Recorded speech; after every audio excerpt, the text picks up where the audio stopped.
Hello and welcome to Interactive Distractions, episode number 453, otherwise known as Game of the Year 2023. That's what we're doing today. Happy New Year. My name is Christopher Riccio, and I am here with Jason A. Stryker. Hello. Happy New Year. Nice. Jeff Chorney. What up, everyone? Travis Baum. How was everybody's day of Jesus Christ? And Glenn Burgess. Full house. Uh-oh. 5 up. Glenn, we can't hear you, buddy. 2024 from 2023. Oh, no, there he is. No. Good stuff. So today we are, as I said, we're talking about Game of the Year. And I believe, unless there's any big life occurrences we want to go over, I think we're jumping right into this shit. It's been a hell of a year. Pretty much. It's been a hell of a shitty fucking year, but you know what? Here we are.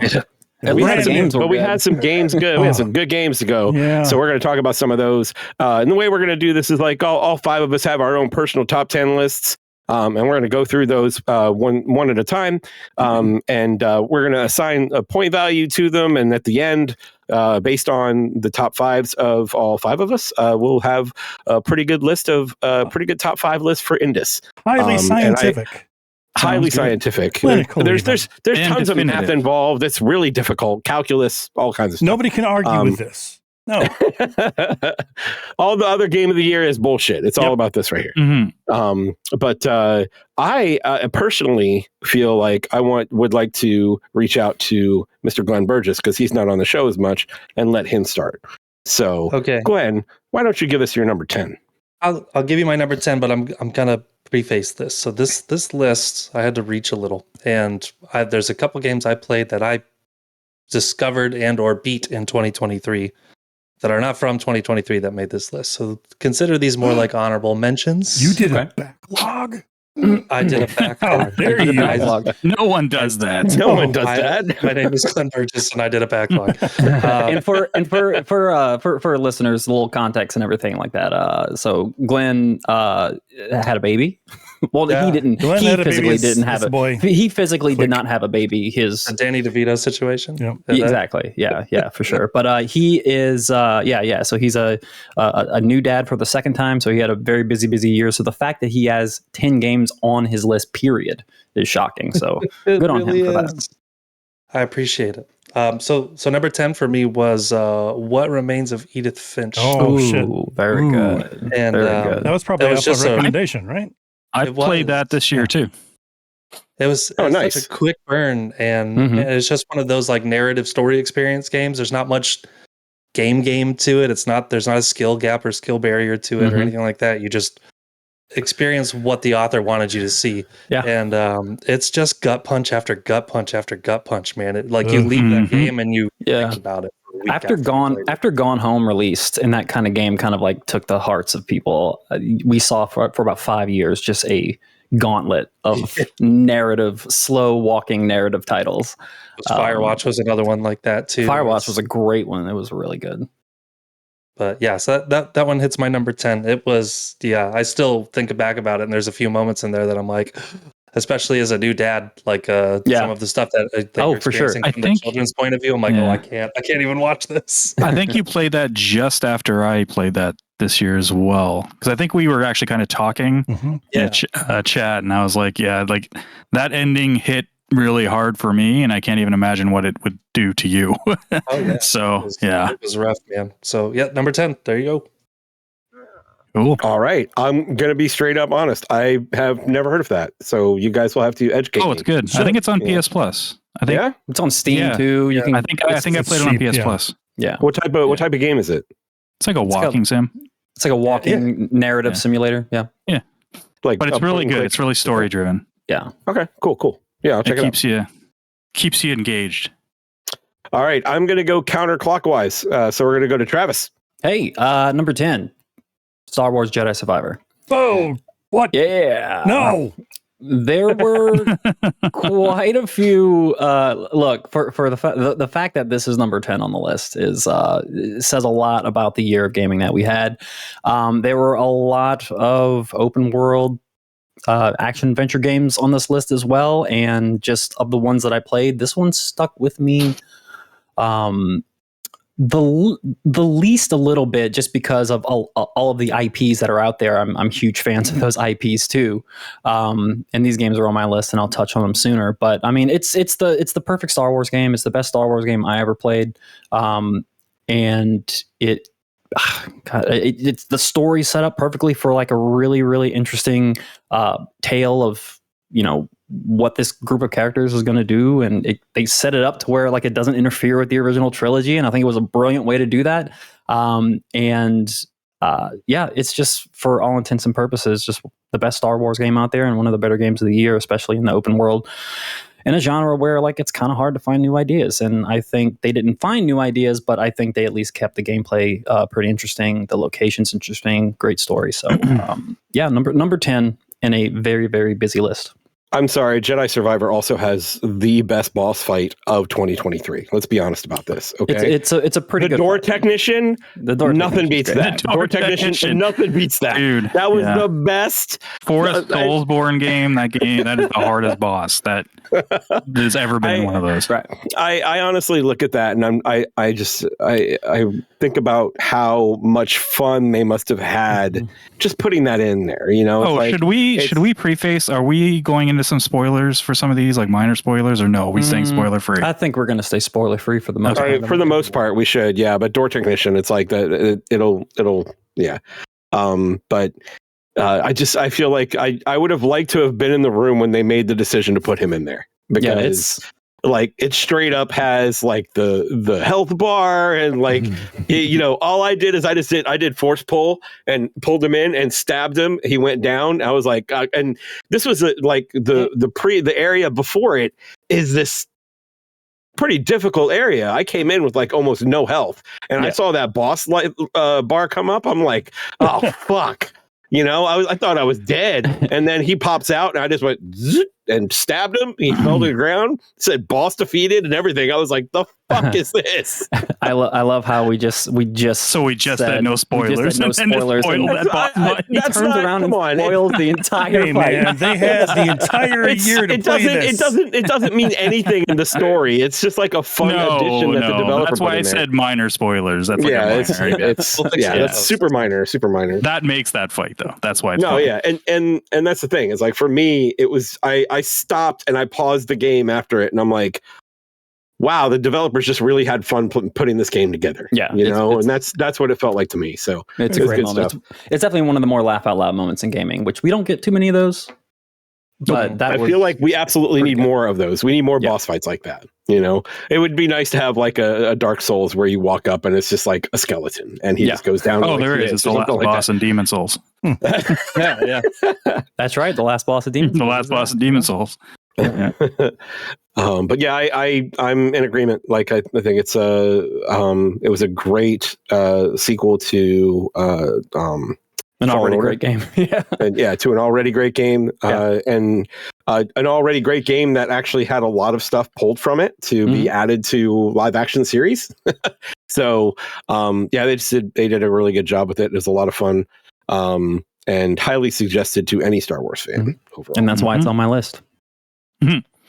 Up until 5 minutes before we recorded, that was in my top 10, but it just barely didn't make the cut. Yeah, it was like one of the hard. Dude, a lot. I beat 35 games this year, and when we started doing the really, it's been the most successful year for my gaming career ever.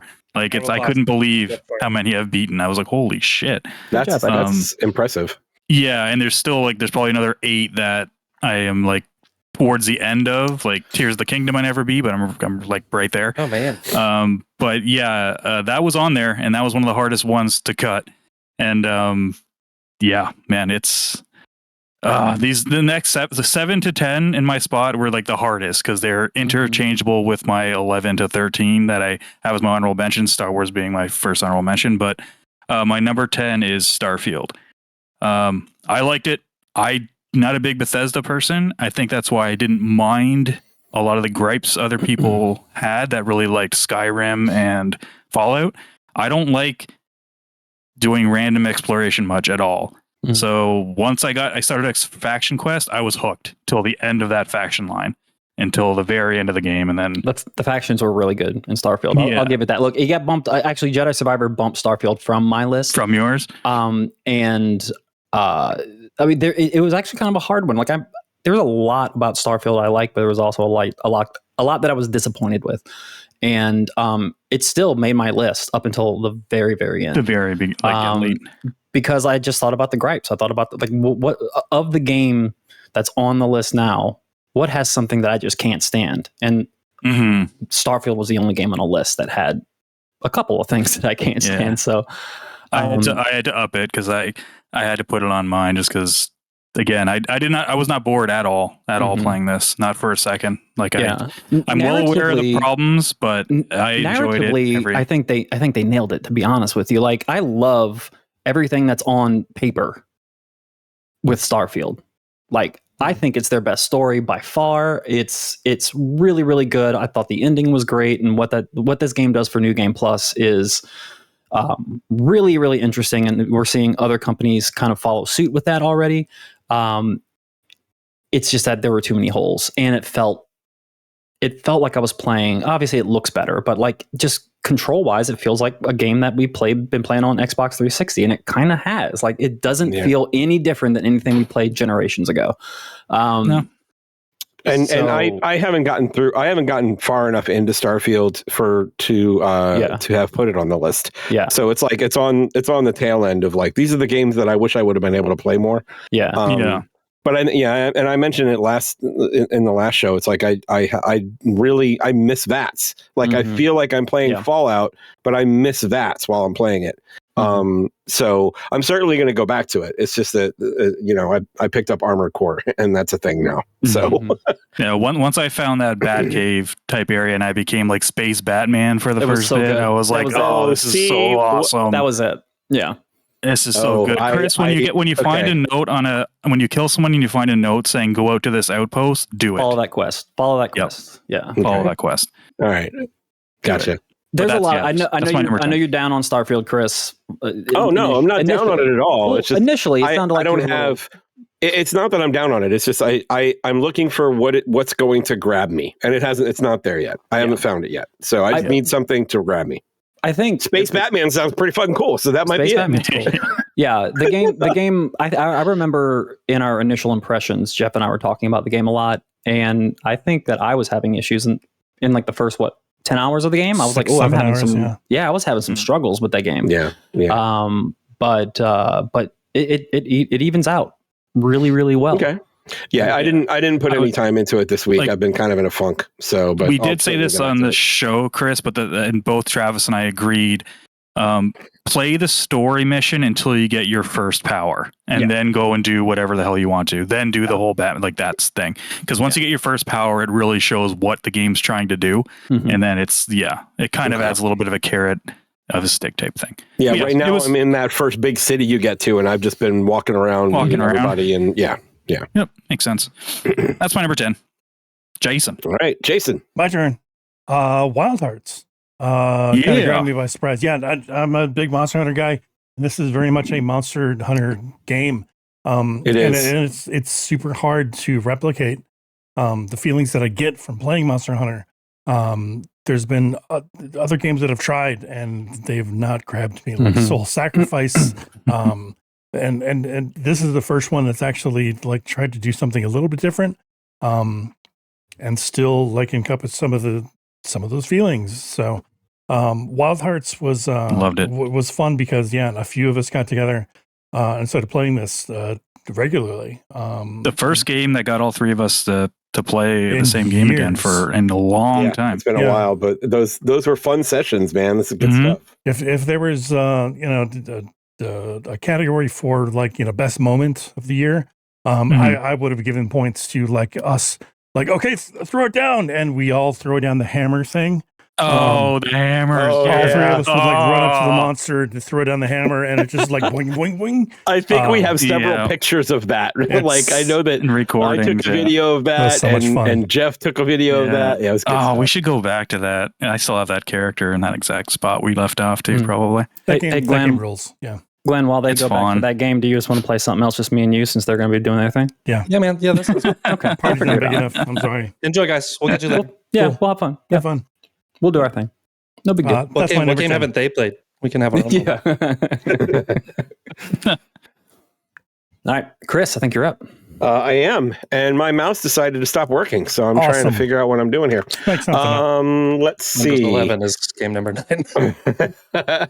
So my number 10 is a little game that Geoff brought to my attention earlier in the year, and that is Bayonetta Origins. So this is, and the reason it's there, the main reason it's there, it's like I've put more time into other games, but this is the way this game works is so unique and charming that it was something that just stuck with me. And now, like every time I break out my Switch, I'm like, where's Bayonetta Origins? Where is it? I need to, I just want to make sure I have it with me. It's like I know I'm playing Mario right now, but I, just in case I want to go back to Bayonetta Origins, So it kind of left a mark. It's a game I will certainly go back to and finish up. And it just hit a spot. Like it was very, very unique and charming. So, great game. Cool. I need to get back to that too. All right. Let's see. Clean. Back to Glenn. I did another backlog. I got another one. You Super guys- Mario Brothers 3. Finally beat it. I can't believe it. I watched The Wizard finally, and Yeah, like, watch it inspired me to like Such a warp, yeah. run left and I get- fly up. It was the moment of the I year. get so mad watching that movie. Games will never get better than this. He you found gotta a warp do it. zone. I got my You power need glove two somewhere whistles. around here. You Power gotta blow the glove is whistle. so After you blow bad. the whistle, go straight to the last world. Anyway, Okay. little game, indie developer. Nobody's really heard of it. Elden Ring. Okay. Oh, shit. Yeah. I've heard of that. Yeah. I finally. Why does that put in sound so time and familiar? beat it. I know, right? It's like it was everybody's game of the year from Last a different year. year. But It was certainly my game of the year last year. was my that game of the year, was- too. Jesus Christ, that game was something. It was a lot. And yeah, It was a lot. I definitely beat it on easy mode. I went the magic route, the Common Azure for the win, and Mhm.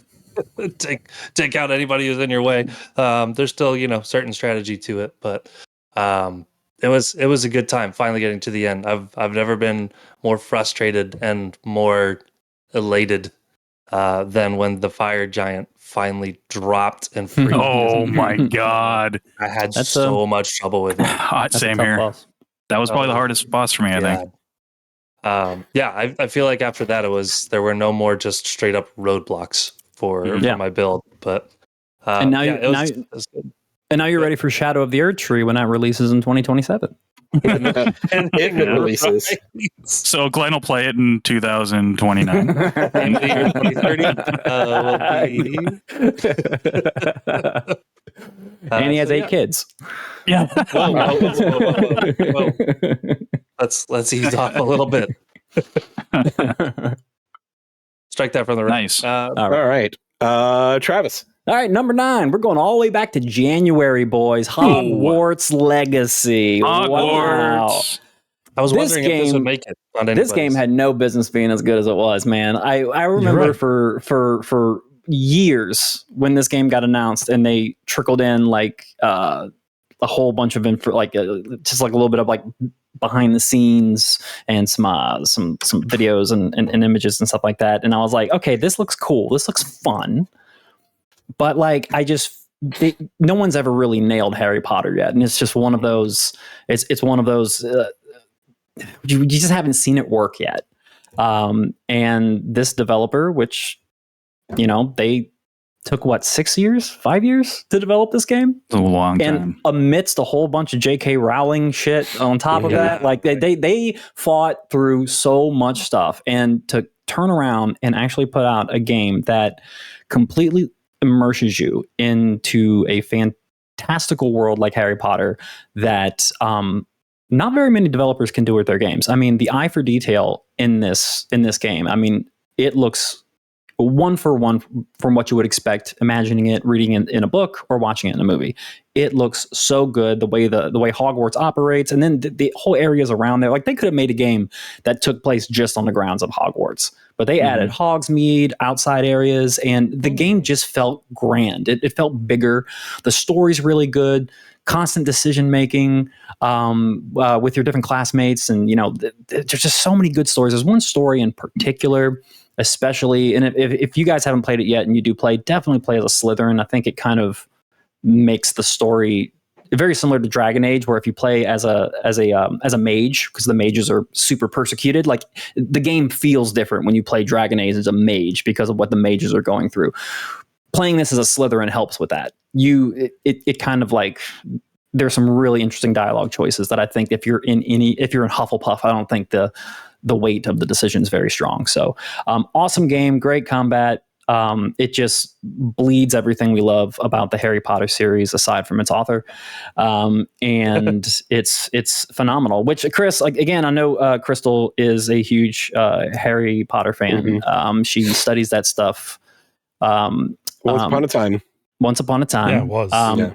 But if she loved Baldur's Gate and loved the immersion of that, if she has not played Hogwarts Legacy, I think she may appreciate how well that game is done. You don't think so, Jason? Jason's like, no, I don't think so. She has completely brushed that one off, it's for the reason you said. The politics, yeah. And, okay, so that's fair. It is, and what I do, I will say that from the developer standpoint, I will say that I do appreciate that. And Travis, you played it, correct me if I'm wrong, but from what I understand, one of the NPCs that has a relatively big chunk in the story is a trans kid. Yeah. So that's a good punch in the face for her, but she's still making money off it. So, yeah, but she would have made. This is what I don't get. Like, she would have made millions of dollars regardless. Like, whatever. I loved it as well. It's really absolutely love that game. It was one of my favorites, and they did with combat. Like, they took the Arkham style combat that's been using so much shit, and they added it to range combat, and it was so cool. It just felt awesome. It was the gameplay for me, just had me hooked. I really enjoyed it. Yeah, and the game came out in January, and the game that comes out, in the first month of the year, it's very easy for it to pass. I thought about it nonstop the entire year. I really enjoyed it. Yeah, cool, nice. Yeah, good stuff. All right, Jeffrey. Jeff, my number 9. We're at 9. 9. We're at 9. My number 9, and might be kind of surprising because it's kind of low, but it's Tears of the Kingdom is my number 9. I love Tears of the Kingdom. It is great. Wow. But after sitting for a long time and being like, fuck, what I need to, like, I had to make some decisions. I'm like, it was very similar to Breath of the Wild, but that's fine. And I haven't had the drive to finish it. And part of that's to do with games coming out that I just kind of fell off of it, but I haven't had that drive to go back and beat it yet. And I don't know why. So I'm like, well, do I really like it that much? Because almost every game I list from here on out, I definitely will play again. At some point. I don't know if I'll even finish Tears of the Kingdom. Is it because you like it or don't like it? No, it's because I really like it. That's the thing. Like, I think it's just daunting to jump back into it. Yeah. Part of it's to do with the controls. I do not think either of those games control very well. They're so convoluted, like how to change bows and everything, and I don't want to have to take the 5 minutes to learn because I'm fucking impatient. So yeah, but yeah, no, don't take it as a bad thing. It's number 9 on a fucking fantastic year of games, and I absolutely love it, and would still recommend it to anybody for sure. That's it for my number 9. I have that in a very different place. I mean, me too. It's in a very different place for me as well. I entered into Tears of the Kingdom and played for a little while and went, great. I spent a lot of money on Breath of the Wild DLC. Great. Breath of the Wild, the Builders DLC. That's what it is. No.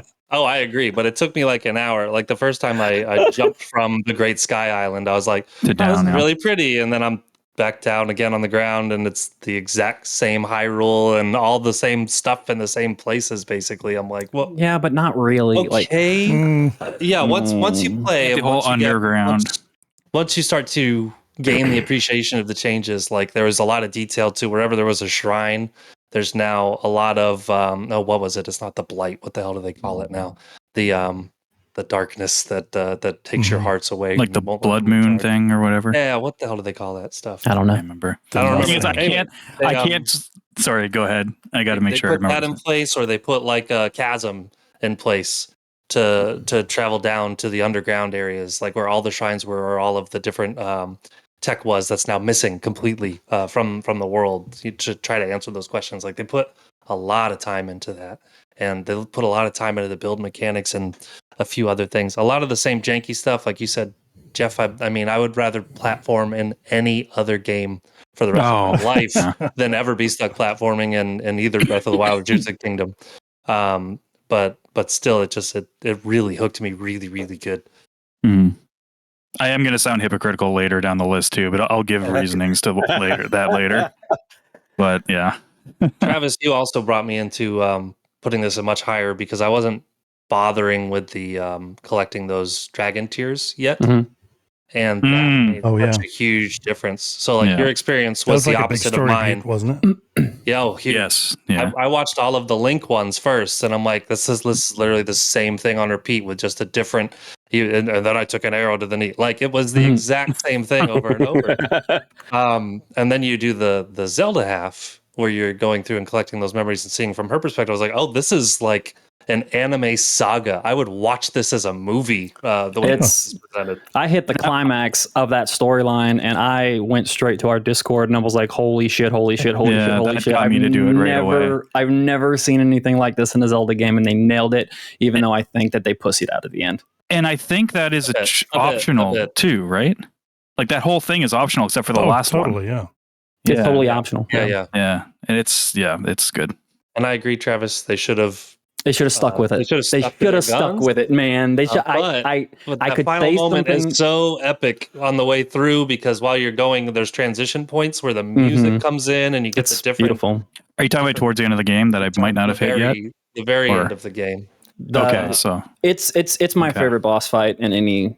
It's my favorite final boss. Maybe I will go back and fucking do it. It's amazing. It's amazing, Geoff. Can we push this to next week? Now I feel like I got to break my Switch out again. So, all right, Jason. Well, if we're talking about story, Mortal Kombat 1 is the story that grabbed me the most this year. Simply because of the ending. I don't know if you played 11, but that story went places. It went all over the fucking place, and it was grand. It was epic. It was just like over the top and ridiculous. And this managed to maybe beat it. Just in the final like couple chapters. The way that they meld things together throughout the Jesus Christ, I want to spoil it so bad because it fucking makes it they meld things together, and it caused a raucous LOL moment for me. And not only the first time, but immediately after I played the final couple sequences a second time and got the same amount of raucous laughter. I ended up watching through some of the majority of the storyline because I was like, I'm not going to play it, but I want to watch the story because I'm interested, and I like it a lot. Like I think it's really interesting what they do. Like I think video games and movies are kind of going a little bit overboard with like timelines and multiverses. It's getting a little bit tired already, but I really enjoyed what Mortal Kombat did. I like what they did. It's like a complete reset, right? Essentially. Yeah. And I'm a character person, so it was kind of cool to see them kind of draw the lines of who's the quote unquote good guys and bad guys and stuff like that. And they like switched all that up, and it's really interesting. I like thought it was who cool, the guide is and who the main like hero is, like all that stuff is really neat. I don't think it's really spoiling anything to say that this is Liu Kang's universe now, as opposed to Raiden's. You know, like instead of Raiden, it's Liu Kang's in universe. his image, and like he put down people that He thought were going to be problems like Shang Tsung, and they still eventually rose to power, unbeknownst to Liu Kang. It's so good. Yeah. And here I've been talking about this fighting game and haven't even talked about the fucking mechanics yet. So that says something about the story, I think, in Mortal Kombat 1. To be honest, this game was unfinished. Like I think it was half baked. So I think the mechanics of the actual fighting was okay. I had a lot of fun with it. The new like tag mechanics were pretty fun. It was fun to experiment with that stuff. But at the end of the day, like shit was broken. There were microtransactions like thrown all over the place. And it felt like somebody had a knife in their back, just saying, "Okay, just put this out now, even though you're not ready." And that was kind of sad, and that's why it's so low on my list, I guess. But it still was fun. I enjoyed the single player content quite a bit, but I'm not going to go back to playing online or anything like that. I'm done. I'm pretty much done with that game. Yeah, so single player is where it's at for that game for the most part. Yeah, for the spectacle, I think. Yeah. I got through like the first couple of chapters and then moved on to something else, but it's something that I do want to go back and play around with some more. Mm-hmm. Good stuff. Cool. My turn, right? Yep. Number 9, Diablo 4. Okay. It's a little lower than I thought it would have been at the beginning of the year, but I think that's just a testament to the number of great games that came out this year. But I played through all of the story mode, did a lot of side quests for the first half. In like the first half of the game, I did almost all the side quests that I could. Right. And then it was one of those things where Final Fantasy came out and I kind of beelined it through. But the story where they're going was really fun. It definitely felt like Diablo. It was fun to play. It was fun to play with you guys when we got online and played together. And it was fun to be able to discuss like, hey, I'm having trouble with this boss, and we'd all jump on and help out and get through that boss and keep going. And it felt very much like the time we put into Diablo 3. There's just a little something that was missing. I can't really even tell you what it is. Yeah, well, that's part of it. But it didn't like 3. We like all of us, I feel like, double or triple dipped on that game, and I don't see that happening. With this one. No. Yeah. I was play too, which helps. Yes, that does help. That's true. So I played the beta. I played both betas. So by the time that I got to the full game, I was already like tired of Act 1. So like my initial first impression of the full game was like, okay, get this done, rush through it. And then Act 2 and Act 3 and Act 4, they're all fine. You get to the end, it's fine. I'm having a good one. I enjoy the extra focus on storyline. I like the extra focus on presenting their cutscenes a little bit better on top of all the gameplay changes and upgrades they've done. And that was all great. But then you get to the end game, and then the end game just dropped the ball for me. And then when you realize that they're just going full-blown Destiny model and going, the season model. Yeah. I can't get on board, but it's fine. Like if I get a free-to-play game and they have a season model, great. That's where I can spend a little extra money. But I'm not going to spend $60 and then really invest my time long-term. Like I'll probably play a season at best. But after that, like I'm not going to continue playing your game. Diablo's not a game I want to play like Destiny. Like I don't even want to play Destiny like Destiny anymore. So that's why I say all that. I say all that to say that it was knocked off my list just because of the fact that the end game was struggling, and it's rough. And I like. Yeah, I don't blame you. I don't blame you at all. When I look back and think about it, I like everything about Diablo 3, almost everything about Diablo 3 better. Just my experience with that game has just been better. Like aside from the rough launch, I think Diablo 4's launch was vastly improved. Versus previous launches, but it fell off my list just because the end game was struggling, and then the subsequent updates that they did just didn't. I remember never even got around to the saying like, if this doesn't land in my top 5, something's wrong with Diablo. I agree. Yeah. Huh. Yeah, and I remember you talking about like the capstone dungeon and things like that, and I never even got to any of that stuff.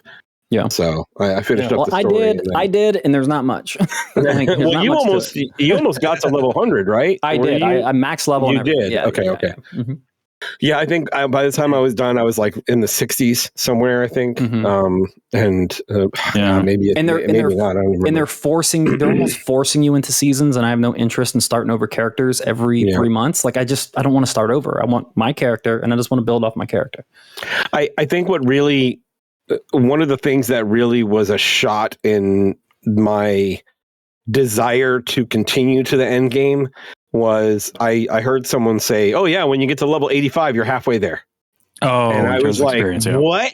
No, Hey, Experience point. Yo, those last 15 levels at the time where I was leveling up, they've corrected it now. They've have they? Okay, they've vastly increased the experience pools and subsequent updates. Yeah, but that's good. That's good. Boy, I tell you what, man, that game. I have a love-hate relationship with Diablo 4. I'm with Jason. I was halfway through playing it, and I'm like, this is going to be the best game of the year. I'm going to play this nonstop. And then it just hit a brick wall. Yeah, I preferred it over 3 in almost every way. Online. Wow. I miss But the only reason I didn't hold, honestly, it's just the community and our schedules. Like 3, we had a bunch of people that were playing it, and it took over Thursday night fights for a while. Yeah. Whereas we'd record and then play Diablo 3. Yeah. And I had so much fun just re-rolling a new character with any group of people I was playing. And 4 just wasn't like that. So once I beat the campaign, most people have already dropped off or they were way ahead. So, and I just didn't want to play it by myself. So I was like, okay, I think I'm done. So I didn't really have any issues with it. It just didn't hit the same mostly. And I think it's for me because of just life, just a change. Sure. Yeah. It makes sense. Yep. Makes sense. It is still All right. on my list. I agree with you. It just was a grind towards the end. Like once. Well, Glenn, we're on you. So what's your number? And then it was just. Yeah, we're on you. So what's your number 8? Oh, we lost you. We're getting a Can little you guys lag hear me from- okay? Yep. Hey, there you I'm are. on a delay. Hang on. Let me do a little clickety clack. And how about now? You sound great. That's better. Fantastic. Yeah. Thanks. Yes. Sorry Welcome about that. back. All right, number 8. You're up. Number 8, moving along. Another quick burn that I expected to just kind of be a nothing thing for me was Planet of Lana. Okay. Yeah, me and Geoff played a little bit of that. I played a little bit of that. I think Geoff beat it, right? I did beat that, yeah. You did? Okay. It was good. I beat it. It was a quick burn, and it was one of those games that I didn't expect anything from. And at the end, I had a nice little emotional moment. You know, I had a nice little connection with what was happening there. You know. Yeah, I like these little 2D side-scrolling puzzles, like your Limbos and your Unraveled, stuff like that. Because I just played Unravel with Melissa, like from start to finish, and we had an absolute ball with it. If that game came out this year, it'd be on my list, like for sure. You got to have some story twist. The only problem with those games is once you get the formula, it kind of becomes autopilot, right? Like, it does, yeah. I think Limbo did the best job with preventing that, where it introduced new things throughout to keep you on your toes. Right. And a few of the other ones, it's really just autopilot run through as quick as possible. So the Ori games do that well as well. Mm-hmm. Keep the platforming and gameplay mixed up. I enjoy it. Yeah, that's a good game. Nice and quick though. Travis, how about you? Number 8. Number 8. All right, now we're getting into some tough ones. 8 and 7 is going to be rough, boys. All right, so number 8, Armored Core 6. I wanted this to be so much more higher, but there's just so many games out there. God, I loved Armored Core 6, boys. This I was having a rough time with this list. Going into it, I've played Armored Core games before. They were very, very far from my favorite series. But of course, when From Software becomes one of my favorite developers of all time, over the years, I'm like, maybe I'd like to see them try Armored Core 6 or Armored Core again. And they did. They hit out Armored Core 6. I think they developed it in like 2 weeks because it came out of nowhere and then it was released. Yeah, it was quick. It was really quick. And it is phenomenal. They did a really, really great job of, I think, not 1-to-1, but they kind of monster hunted it in terms of like the open accessibility of the game. The earlier games just they made were it so much more accessible. Yeah, you're not pressing L to RT to look up or down. It's so ridiculous. bad. Yeah. So like the gameplay is very standard character action, which is a huge jump. I mean, probably the biggest improvement of the entire game versus the rest of the series. The story does get good in very From Software fashion if you dig into the minutia of the themes and the story of what's going on and everything like that. So it can be deep, but on the surface level, it's kind of throwaway. But I enjoyed my time with it. I spent countless hours. I spent more time than I expected to just building mechs and saving them as templates and just throwing them around and like mixing and matching, like the mech building and the different builds that you can build, man. They were just, it was fun to sit and take my time and do it. And I never do that with games like this. Usually I say, okay, I want to OP. I want this type of character. I'll go online. Like, okay, how do I do an OP archer build and stuff like that? Like, so I want to get started. I want to get started nice and then enjoy the game. And this game was one of the first times where I was just like, I'm just going to like play. You just wanted to play around with shit, right? Just going to play. It was so fun. So it's a great game. Combat action is top notch. Great bosses. They made the first boss a little bit easier. So the Baltheus, the first major boss of the game, was giving people fits. Oh my God. So they I think they nerfed that fight a little bit. But they nerfed my shotguns though, so I don't know if I'm going to go back to that game since I can't use my shotguns as well. So I'm a little bummed out about that. I went back to try to do some of the fun builds that I've seen other people do with shotguns, and they just don't. They're not as strong anymore. They're good. They're good. They're good, but they're just not as strong anymore for sure. But yeah, Armored Core 6 is number 8, and I am dreading number 7. So Geoff, go ahead, bud. My number 8 is it's another one that I thought for sure was going to be in my top 5, and for the same reasons as Diablo, it's this low, and that's Street Fighter 6. Oh shit! Wow! Oh my God! Yeah, I thought for sure that was going to be up there, but much better than 5. I love the fact that it brought a lot of the old school Street Fighter players that we used to play with together, even if it was just for a short period of time. I look forward to every morning for the AM fights, the 7 AM fights before work, or when I wasn't working. The wake and bake fights. No, yeah, and man, it was like I was looking up like combo videos and stuff again, and like strategy videos, and and I did not do that really for 5.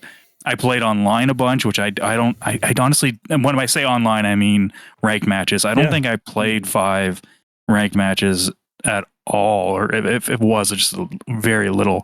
But I was, wanted to rank up and stuff, and I loved it. And the only reason I went lower is because I remember being bummed when one day it just occurred to me, I'm like, the AM fights are not going to happen again. And then that schedule just don't work. I'm like, I think this might be it, because I didn't want to continue playing it just against random people. Mm-hmm. So I was like, oh.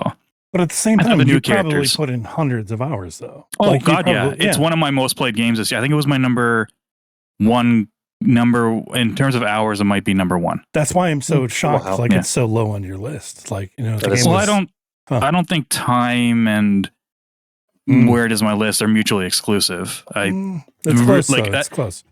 It can be, yeah. But no, it would be higher if I played it longer and I would have made it happen. But yeah.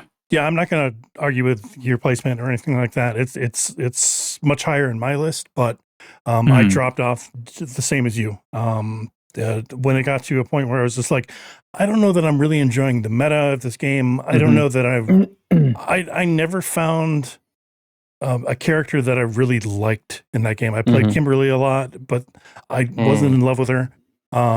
And it's still to this day, it's just like, shit, I don't have a main in this game yet. So it bouncing very around. I bounced around a little bit, but I wasn't feeling anybody else. So I made a conscious decision to just like, okay, I got to hold off on this because I'm not super enjoying myself as much as I thought I would be.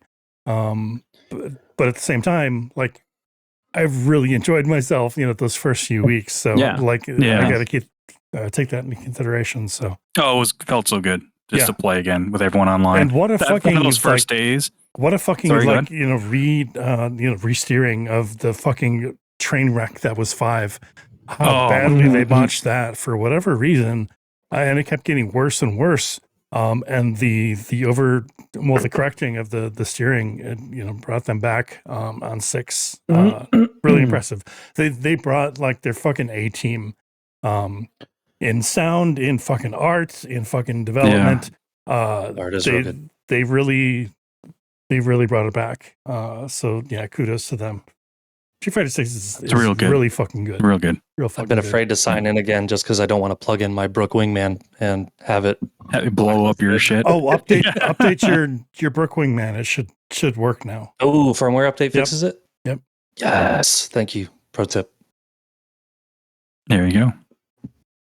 All right, Jason. That was Jason. Yeah. No. Oh, That was Geoff. That was Geoff. No, that was Geoff. That was Geoff. Oh, yeah. Okay. This kind of breaks my heart a little bit. I thought this was higher. Shit. Now I feel bad.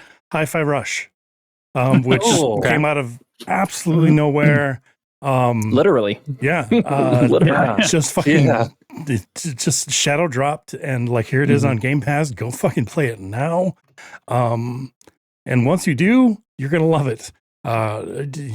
It is done by people that not necessarily are known for this style of game. No, by not any at means, all. but they've got the chops, like Yeah, they're Suda's got it. they're a bunch of ex-Capcom employees as well, so they know their character action stuff. They combine that with music. Combat is to the fucking beat. It works so well. It's a visual masterpiece. It's an auditory. If you're not rhythmically inclined, you can still play the game just as well without it. That was big. That was big. It was it was accessible as well. And this game, like I said, came out of nowhere. Was really fucking good.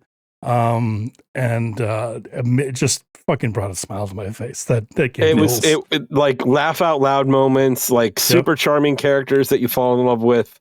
That was an incredible experience from front to back, and that was one of the things that I jumped on Game Pass late this year, right? And that was the first thing that Jason and Geoff and had suggested. It's like, you gotta play Hi-Fi Rush. I'm like, I'm glad you played that first, man. I played that first, and I'm so glad I did. There were a couple.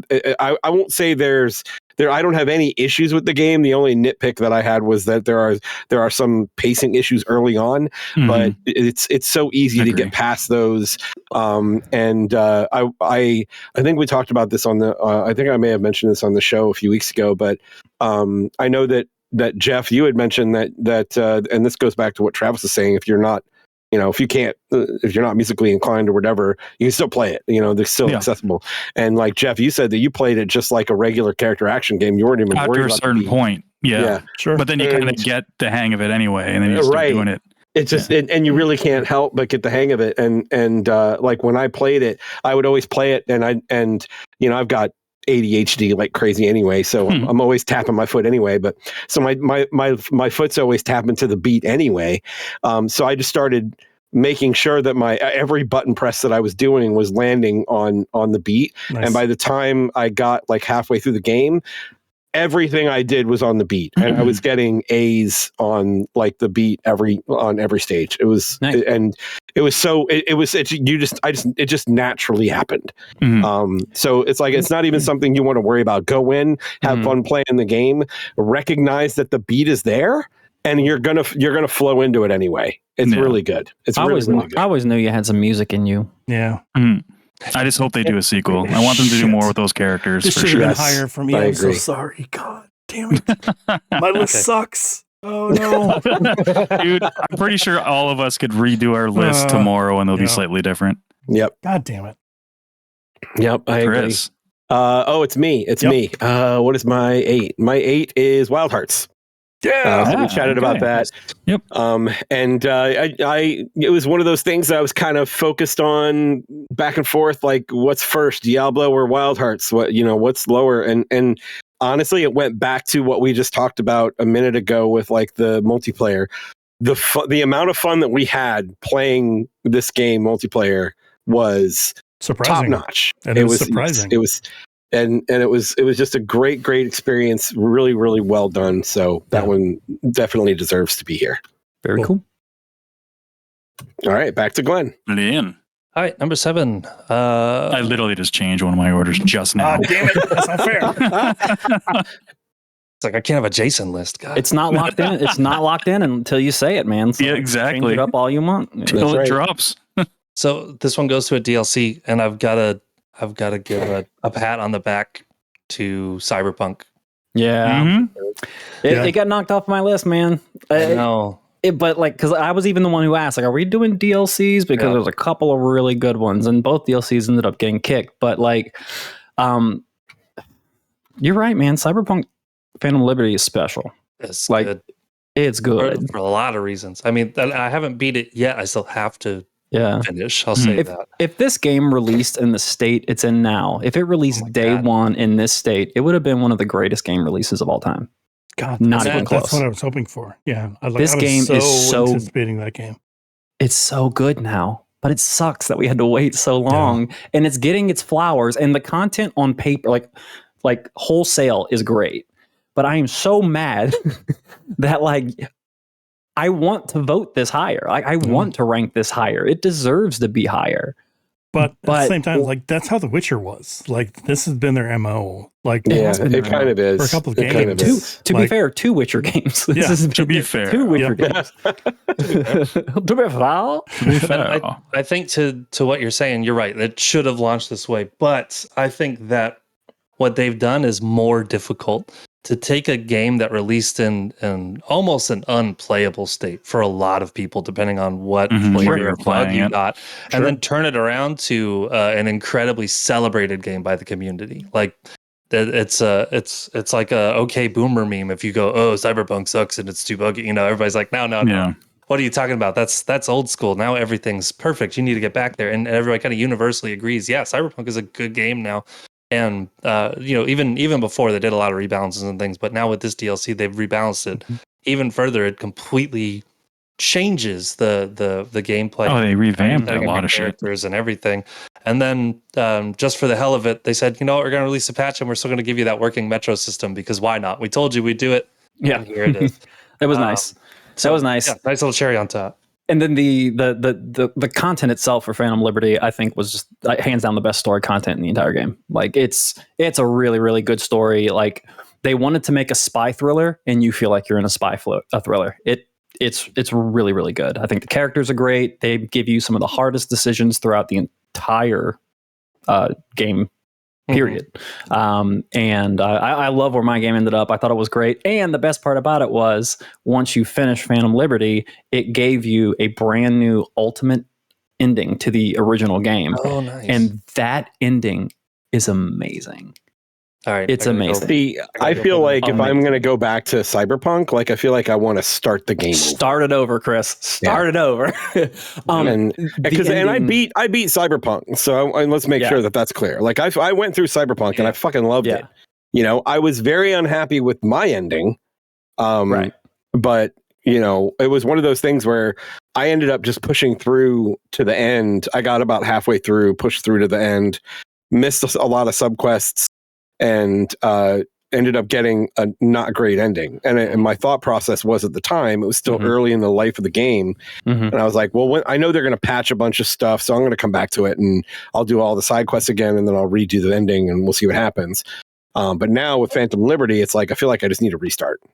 Yep. May as well. Not a bad move. But playing the game from start to finish with its patches and its fixes and its new systems, I can't wait for the day that I finally do that because that's going to be a fun experience. It's great. I'm with you, man. Good stuff. Moving along, Travis. Okay, what was Jeff's talking about reordering our list? Yeah, I just did another one. Because I didn't do it, but oh boy, guys, this is gonna be rough. Number 7, Spider-Man 2. Oh, Nice. Yeah, that's low. That's very low. Huh. I don't know if you guys can see this. If you're a video listener, I don't know if you noticed this, but Yeah. I'm a huge fan of Spider-Man. I have multiple items of clothing. I own all the movies. I love everything Spider-Man. Spider-Man's the greatest superhero in the world. Nobody can say anything differently. Moving on. I was super hyped about Spider-Man 2. Spider-Man 1 was amazing. One of my favorite games of all time. I was trying to put myself in check. Like whenever it's Spider-Man movie time and it's time to go see the movie for the first time, like this is going to be the greatest thing in the world. This is going to be the greatest. It's going to be awesome.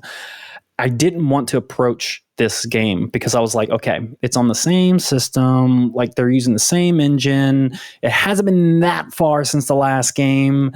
I'm expecting some iterative changes, some quality of life changes. And that is what we got with this game. Yeah, there is a lot of spectacle. There is a lot of spectacle in this game, and there are many, many improvements. The wingsuit is just a game changer in terms of traversal. There's so much there.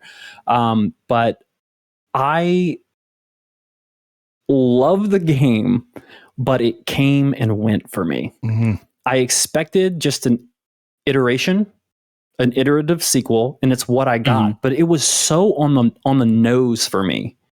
It hit the basic expectation of what I expected this game to be, which was a good high expectation, but it wasn't like astronomical. This is going to be the greatest game. This is my game of the year.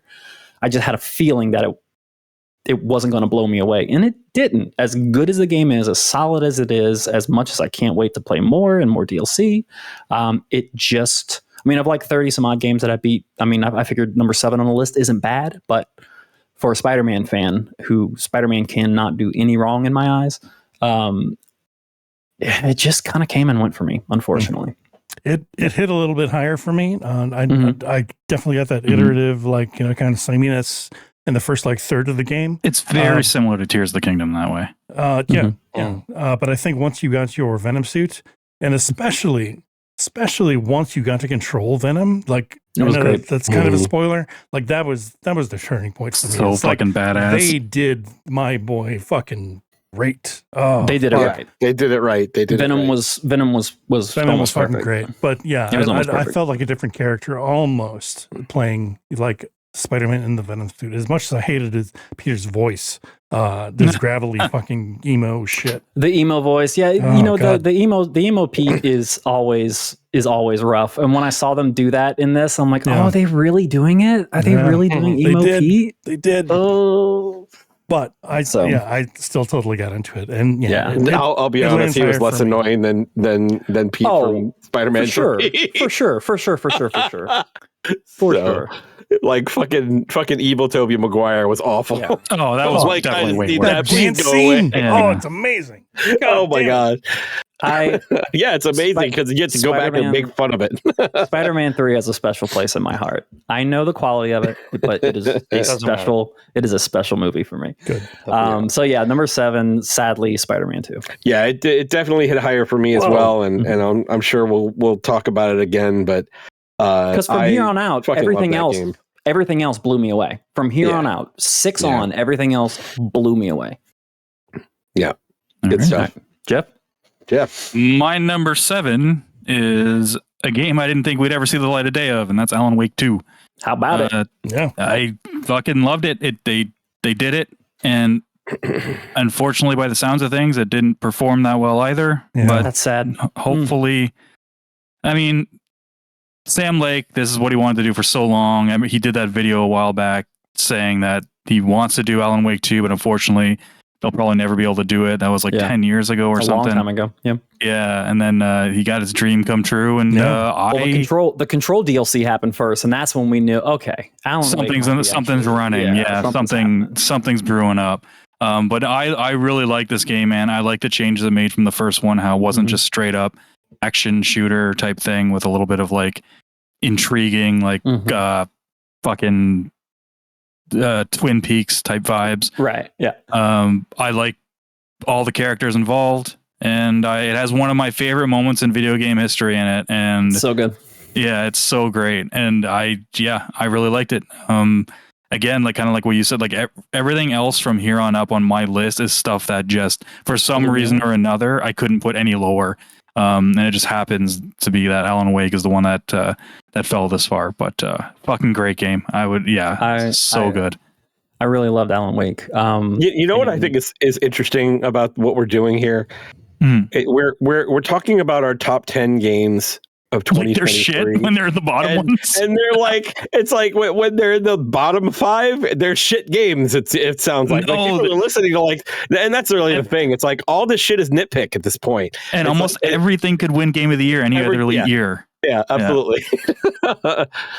Sorry, I didn't mean to interrupt. I just think it's funny that we always do that like every year. It's like, I think everyone, the number 10 game. It's like, this number 10 game was, it's not shit. It's absolutely not shit. Yeah, no, not far from it. Yeah. Jason. Let me tell you about this shit game. Grand Blue Fantasy versus Rising. Grand Blue. Yep. There's a little bit of recency bias going on with this, but this is the Arc System Works game, right? Yeah, we just talked about this like a week or two ago. Mm-hmm. It didn't come out of nowhere, but like it kind of came and surprised people with like the offerings. I think that they're putting out. There's there's a free to play version. There's a regular version. There's the premium one. They made a bunch of changes to system mechanics, which are very welcome.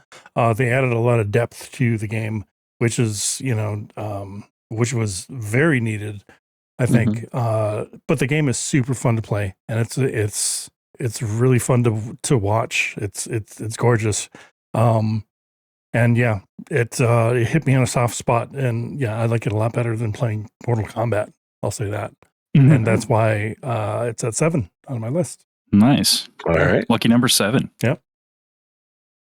My 7 is something we've already talked about, and that is Hi-Fi Rush, which really just made a huge impact on me when I played it, and I wish I could have put it higher, but like we said, like everything else is good year. It's just fucking good year, man.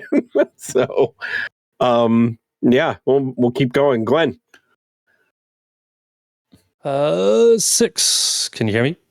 Yep, you can. You're on delay, but yes. Oh, you should fix that. Okay. So number 6 for me was Diablo 4.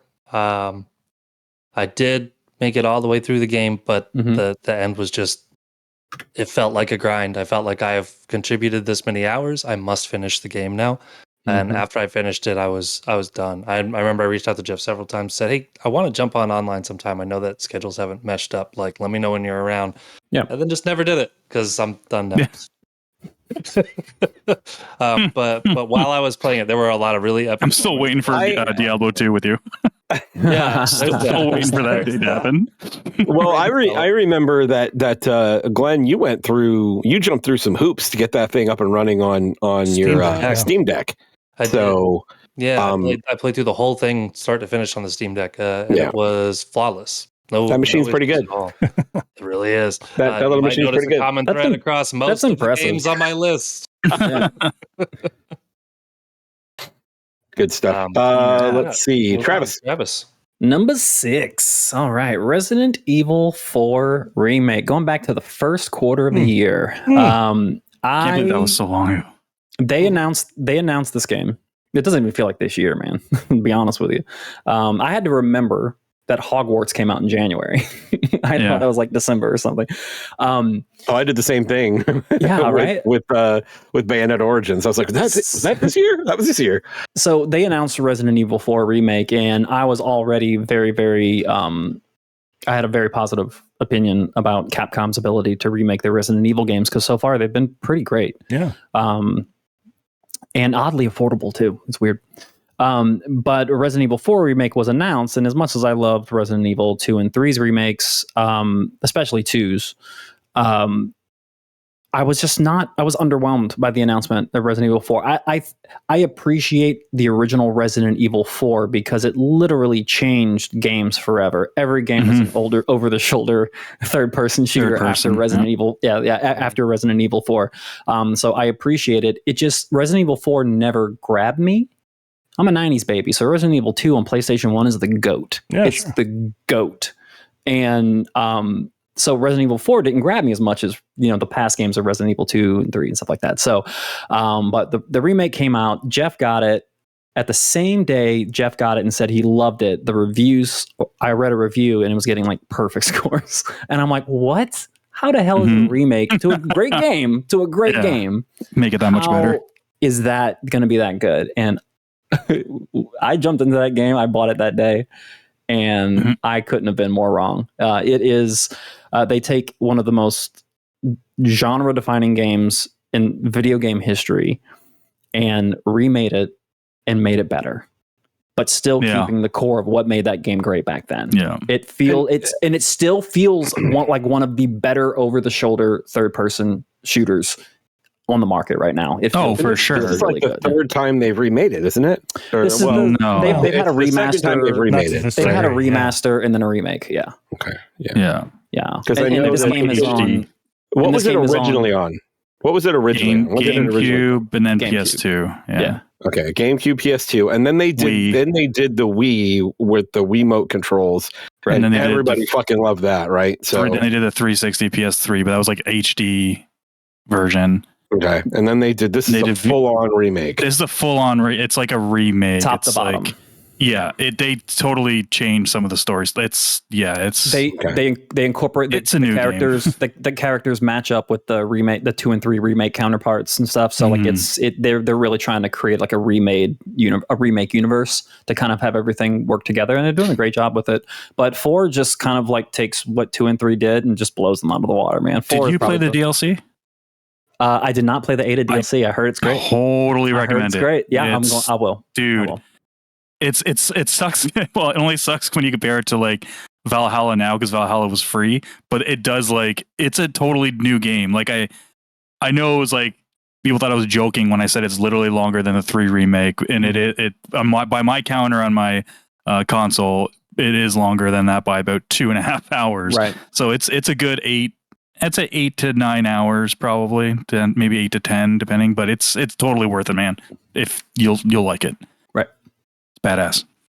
Very badass indeed. All right, Jeffrey. Geoff. Oh, shit. It's about that time. So the next one was a game that I didn't even think I was going to get to this year. And then because of a hype from a certain somebody in this call right now, Mr. Glenn Burgess, I had to try to get it in before the year was over. That's Sea of Stars. Oh, man. This game was good. I played Chrono Trigger. I played Final Fantasy VI. I played all those old school games, but they've never really grabbed me just because I wasn't really into those type of games back then. And almost from the get-go, this one grabbed me by the nuts and didn't let go. And he grabbed you by the stars. Grabbed me by the stars.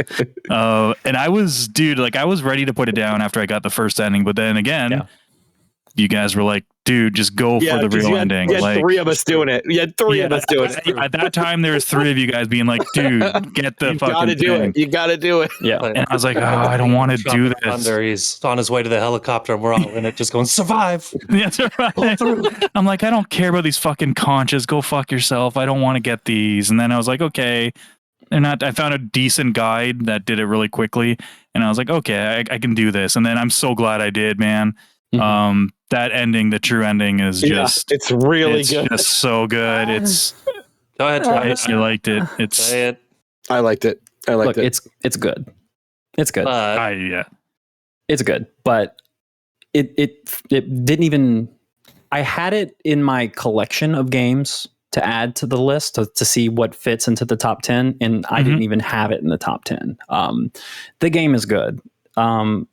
I loved Chrono Trigger and those RPG games of yore, and this really tickles that nostalgia at the same time, giving you kind of like a modern gameplay experience. So I appreciated that. I thought some of the characters were really good. There's like 2 or 3 characters of a part of the team that are really fascinating and really interesting, and I like where the game takes those characters for the most part. I found myself in the last 10-15 hours of the game, even before I got the first ending, that I was just kind of forcing my way to get through it. And I knew I had to get, so everything just felt like, okay, I'm doing this because I have to do it. And I wasn't doing it because I wanted to do it anymore. But it did help that the game is fun to play and it's good. I just found myself, it was very similar to Octopath Traveler, the first one. I saw quality all over. This quality is swarming this game, but I just can't get into it. I'm struggling to really focus with it because the characters aren't connecting. I didn't get into Octopath. I can tell you that. Yeah, so. What? Yeah, I didn't get into Octopath at all. No. And going back to Zelda, my biggest gripe about Zelda is they give us the greatest story beat in the history of the game, and then they retcon it, and they do it again. Sea of Stars. I'm like, it's one of the most heaviest, greatest moments probably in gaming this year, one of the most heartfelt, emotional moments, and they I know. fucking go back on it. Are you kidding me? But I'm so glad they did. They had to do it. I love that character. I love that character, and I was just so disappointed that they. I was not disappointed that they do it. Like I wasn't disappointed either. When it happened, and we all know what the story beat is, and obviously we're not going to say what it is. But as soon as it happened, I sent a message to Glenn, and I was like, I hate this fucking game. And I said it to him, fully knowing that what was eventually going to happen. Yeah. But what got me was the creativity behind how they did it.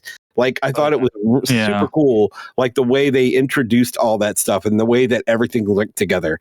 I think they did a great job. There's another game that did a similar thing and retconned it, and I was way more pissed about how this other game did it, because I thought for once that was like, they're actually going to stick to this, and they like, I kind of, in a way, kind of expected it and was hoping they wouldn't, but they also retconned something in another game that I was like, oh, you didn't have the balls. But I think mostly because that I didn't have as much as connection to this character in this other game either.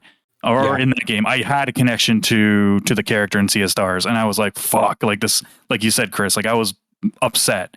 And the way they did it, I was like, fuck, okay. I'm like, I like this. This is a way to do it. If you're going to do it. What ties it together for Sea of Stars is that the whole game is essentially expertly intertwined tropes. Everything about it is the names are tropes. Happened or talked about, or all of it. But they just take the best of the best of it. Captain Cliche. Yeah. Captain Cliche.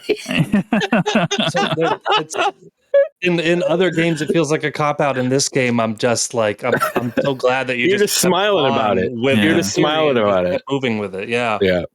Well, anyway, that's game number 6 is my middle name, and it's Sea of Stars. There you go. Anyone? I get it. Okay, thank you. Yep. Chris, nothing? No, I missed it. Oh, I said it's his middle name. Game number 6 is my middle name. The pirate, the blind one. The pirate from Sea of Stars. His middle name He always says whatever is my middle name. Thank you, Jason. I got you. I'm sorry, I missed that masterful writing. Jeff, I got it. I'm with you. I'm with you though, Jeff. I love the game. It was fantastic. Really big surprise for me. I immediately got a lot of Chrono Trigger feels from it. Mm-hmm. I loved the little touches they made within the combat. There's like it's an old school looking RPG that has like these epic boss moments that are just just fun to be a part of. And I think the first time I ever used one of the ultimate moves, and it was the captain's ultimate move. Mm-hmm. I was like, oh shit, that's so cool, and then it was like every really time good. I got another ultimate, what does this one do? Yeah. Like it's just really, really cool stuff. So if you're into the Chrono Trigger type like old school RPG, this is gonna hit all those notes. It's really good. Yeah. Jason. I loved that they retconned this and they called it The Legend of Link. They just finally did away with that Zelda bullshit. Fuck her. It's all about Link and his Tears of the Kingdom. This game, playing it for the first 20, 30 hours, something, obviously you can tell it's something special. And it did seem like enough of a departure from Breath of the Wild, I agree. to warrant itself, especially when you started going into the underground and whatnot. But that's actually where it stopped me. So it didn't crack my top 5. It hit a brick wall, much like it did on my list here. It rose up and then it landed at number 6. And that's where it's going to stay. Huh? Yeah, Tears is just. I agree with you. I feel like it did enough to separate itself from Breath of the Wild. But only just I found myself, albeit barely, because gameplay is the same exact thing. But they did so much to kind of change traversal and just Sure. the toy box building and everything that was put into that. And yeah, there is a fair argument you can make. Like, Glenn was joking and stuff like that, but it's a fair argument you can make that, this is kind of like on an expansion. These are on the grounds of like expansion editions and stuff like that. So I see that. I'll tell you what my biggest issue about it. And just to be perfectly clear, I have nothing against Tears of the Kingdom, and I certainly beat the hell out of Breath of the Wild. I loved it. My problem is that they had an opportunity here, and we may have talked about this before. They had a really, really good opportunity to make a new IP, and they just slapped Zelda on it. Because the first Breath of the Wild, it doesn't feel like a Zelda game. I disagree. It has so many new characters that are introduced. They could have easily made a new IP out of it, and everybody would still fucking bought it. I don't know. I understand the gripes that like they took away the temples and stuff like that. I get it. Like the temples were some of the best parts about Zelda, and for them to kind of like take temples and make them fewer and much smaller, I think that was and that continued on. Like the dungeons got better in Tears of the Kingdom, but like I think Tears of the Kingdom is a better game overall, for sure. Oh, for sure, without a doubt. Breath of the Wild, yeah. I'm sure. But what I'm getting is what you're talking about. It's like, the classic Zelda formula of, and sure, we like to stray away from formulas, but this felt so different. Breath of the Wild felt so different for me. And again, they had, I don't remember the name, the race of the characters, but they had they introduced 3 different races and all these different characters that were super interesting. I'm like, they could have built around all of that. And instead they just slapped Zelda on it. And I can argue. I think I would have sold as well, though. Would it have sold as well? No. Tears of the Kingdom broke the fucking. Yes. Breath of the Wild Tears sold a shit. I feel like look, Resident Evil 4 did not play anything like the previous Resident Evils before it, and it was better for it, but it still had the Resident Evil feel to it. Like it still felt like a Resident Evil game. So the format has changed. You're not getting the 8 princess necklaces to eventually bring them all to Ganon so he can take them and have full power like every video game does. But I just feel that I don't know. I think the game is just I kind of want to move it to number 1 on my list now that I'm talking about it because of the recency bias of some other games and stuff. But I don't know, man. It's just it's beyond stellar. I think that I don't think any other developer can make this game. I think it's that special. I don't think any other developer, if you say, okay, make Tears of the Kingdom, they can try. I just don't think it'll be that good. I think we downplay the enhancements of the gameplay, like the building mechanics were really good. I will say one thing, one of the big things that can we not do cat butt in the camera? There we go. One of the things that apparently not, we can't. One of the things I really liked about Tears is that it didn't solve one of my biggest problems with Breath of the Wild, but it alleviated it. And that's with the weapon fusion, because that was one of my problems with Breath of the Wild. It's like, why are all of my fucking weapons breaking? That's dumb. Why are all my weapons sticks? why am I just hitting things with a branch? And it does alleviate that. With a nail through it, so they improved it. Yeah, that's right. Now you can take a stick and attach another stick. It's a sequel. But it does alleviate that a little bit, just because the weapon gets stronger and it lasts longer after you do a fusion with it. So that was helpful. The fusion was great. And honestly, I'll be honest with you. I don't think I would have liked this game as much if TikTok didn't show me how to make that one bike. Bikey thing? Yeah. That one air bike. The fan bike? I would have not have. I eventually canvassed the entire underground. I eventually did it. I wouldn't have done 25% of the underground if I didn't learn about that air bike. It is the best thing you can build in the entire game, and it takes 3 pieces. It's the easiest thing in the world. I just don't know how you finish that game without it. I don't. Yeah, send me that video. All right. Chris, all right. Who was that? Was that Jason? Me. That was Jason. That was Jason. Well, I'm with Geoff. Sea of Stars. Okay. So, yay. Sea of Stars lands at number 6, and that just tells you how much how much more difficult it is for the top 5. So Did it get you? Did it get you to want to play The Messenger, or have you played it already? The Messenger, I played. Okay. I didn't finish it, but I have played it before. Yeah. Play it, finish it. I need to play it because now I want to see the connections. I know like the stories are not necessarily tied together, but I know that there's. But it's in the same world. It's in the I know same there's world. tons of references. Yeah. Yeah. Like bosses come back and stuff. Yeah. Yes, sir. Glenn, number 5. Glendo. Top 5 time. Top 5. Number 5 was Street Fighter 6. Ooh. And that one placed where it did. I mean, like you said, the mechanics and things just felt so solid. It was different, and I was away from it for long enough that I really had to have a re-education. Yeah. But for me, it was the way that it brought the community back together. Even if it was just a flash in the pan moment, you get so few of those, and especially as we're all getting older, it's fewer and fewer. And it was just so cool how that game popped out, and everybody was like, "Hey, let's get together. We're going to do a fight night. Let's all jump online and do lobbies like immediately." And it was just all anybody was talking about in the Discord for weeks, and not much holds the attention in the zeitgeist that long. So Not these days now. Yeah. Number 5 it be. True that. Nice. Cool. All right. Travis. Number 5, Alan Wake 2. Right. Easily one of my favorite games of the year. I love everything that that Remedy does, whether it's Control or Quantum Break or Alan Wake. Either one. I almost said Quantum Leap. I'm not gonna lie. Somewhere Scott Bakula's got a big smile on his face. Yeah, right.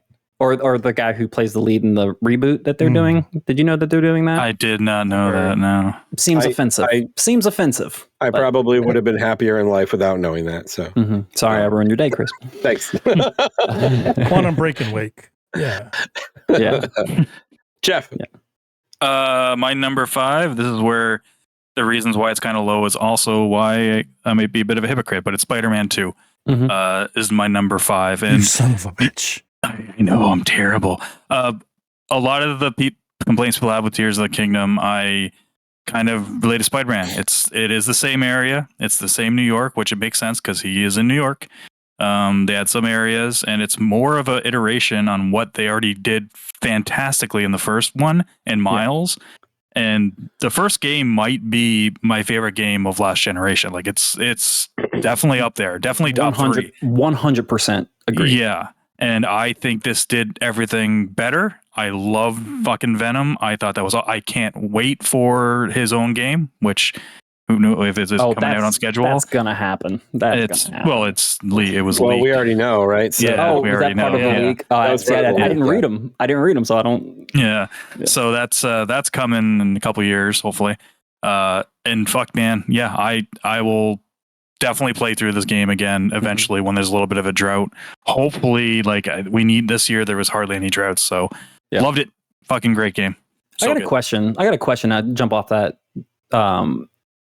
And this is more or less rhetorical, but it is still out to you guys to answer.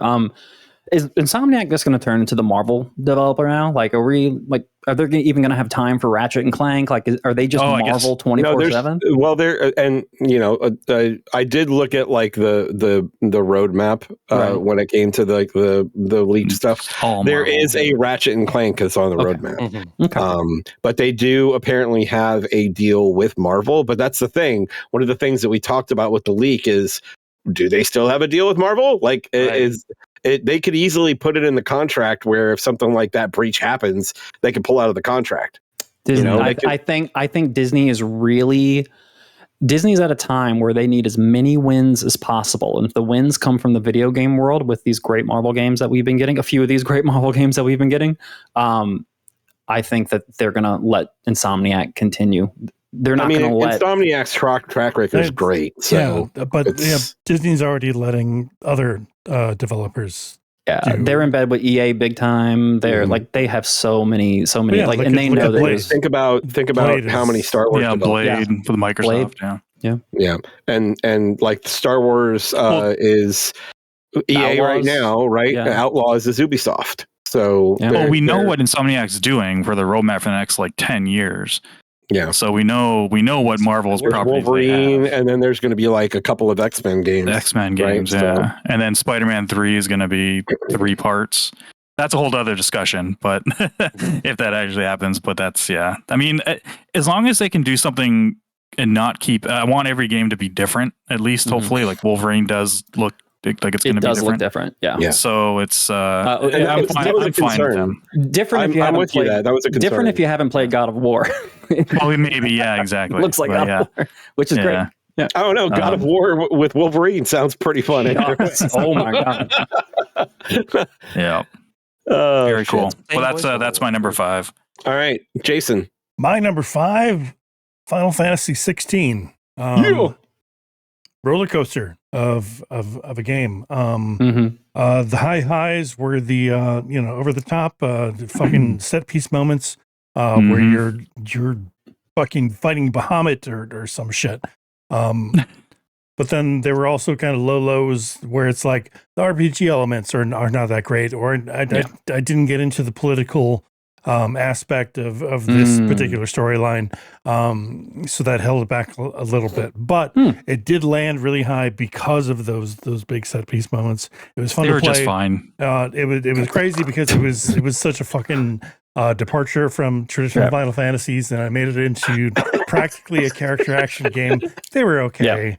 But that's why it's at number 5. Yeah, this is nice. This has been one of my favorite Final Fantasy games in a very, very, very long time, and I generally like all of them. Generally, but this one just blew me away. I don't know how many times we sang its praises on the standard shows, but yeah, it grabbed me. It's definitely higher on my list, but. Well, it's in the exact same spot for mine, so I'm going to go ahead and add to this conversation as well. Like, good. I'm, and if you've listened to Indus in any stretch of history, you probably know that I haven't been big on Final Fantasy for a while now. And 16 changed all of that. Like I was big in Final Fantasy in the PS1 days, like big time. 7, 8, 9, I loved them. 10, I liked, kind of lost it there at the end. 11 and I have a very bad relationship. 12 was like a political mess and I didn't get into it. Disagree. 13, fuck 13, like that was a mess. And then, 14 was the MMO, and right now I know it's very good. I haven't played it, and so I don't really have much of a conversation on that. 15, I wasn't a fan of like the character or the setting, and then 16 blew me away, like with everything. Like from the moment I played the demo, because it wasn't even on my fucking radar, and you guys were the ones that said you should really play the demo. And I'm like, all right, I'm going to play the demo. I downloaded the demo. And by the end of it, I was like, I have to buy this game. Yeah. I have to buy it. I need to know how this is going to happen. Because there's one particular character in there that I was so angry at. I'm like, I need to make sure that person fucking dies. This is where I have to chime in here. And this is where the retcon thing I think they do does not work. Because that did 2 things for me.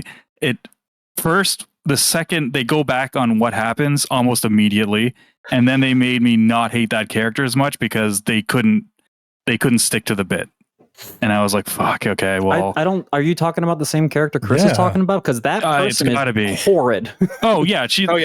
Terrible she's person, but she does a certain thing. The part that I think you're talking about is what happens in the demo, right? I think it happens in the demo. That's the initial hatred. Yeah, and then this. Oh wait, maybe I'm okay. I'm getting No, she sucks. Sorry, the thing the retcon thing has nothing to do with her. Right. Okay. But there was something that was so projected, and I was hoping it wouldn't be because I was literally like, oh, they're really sticking to this. And then the second you see a certain something or someone, I was like, oh no, really? They're going. I'm like, okay, all right. I felt the same way. Yeah. It's a spectacle, that's for sure.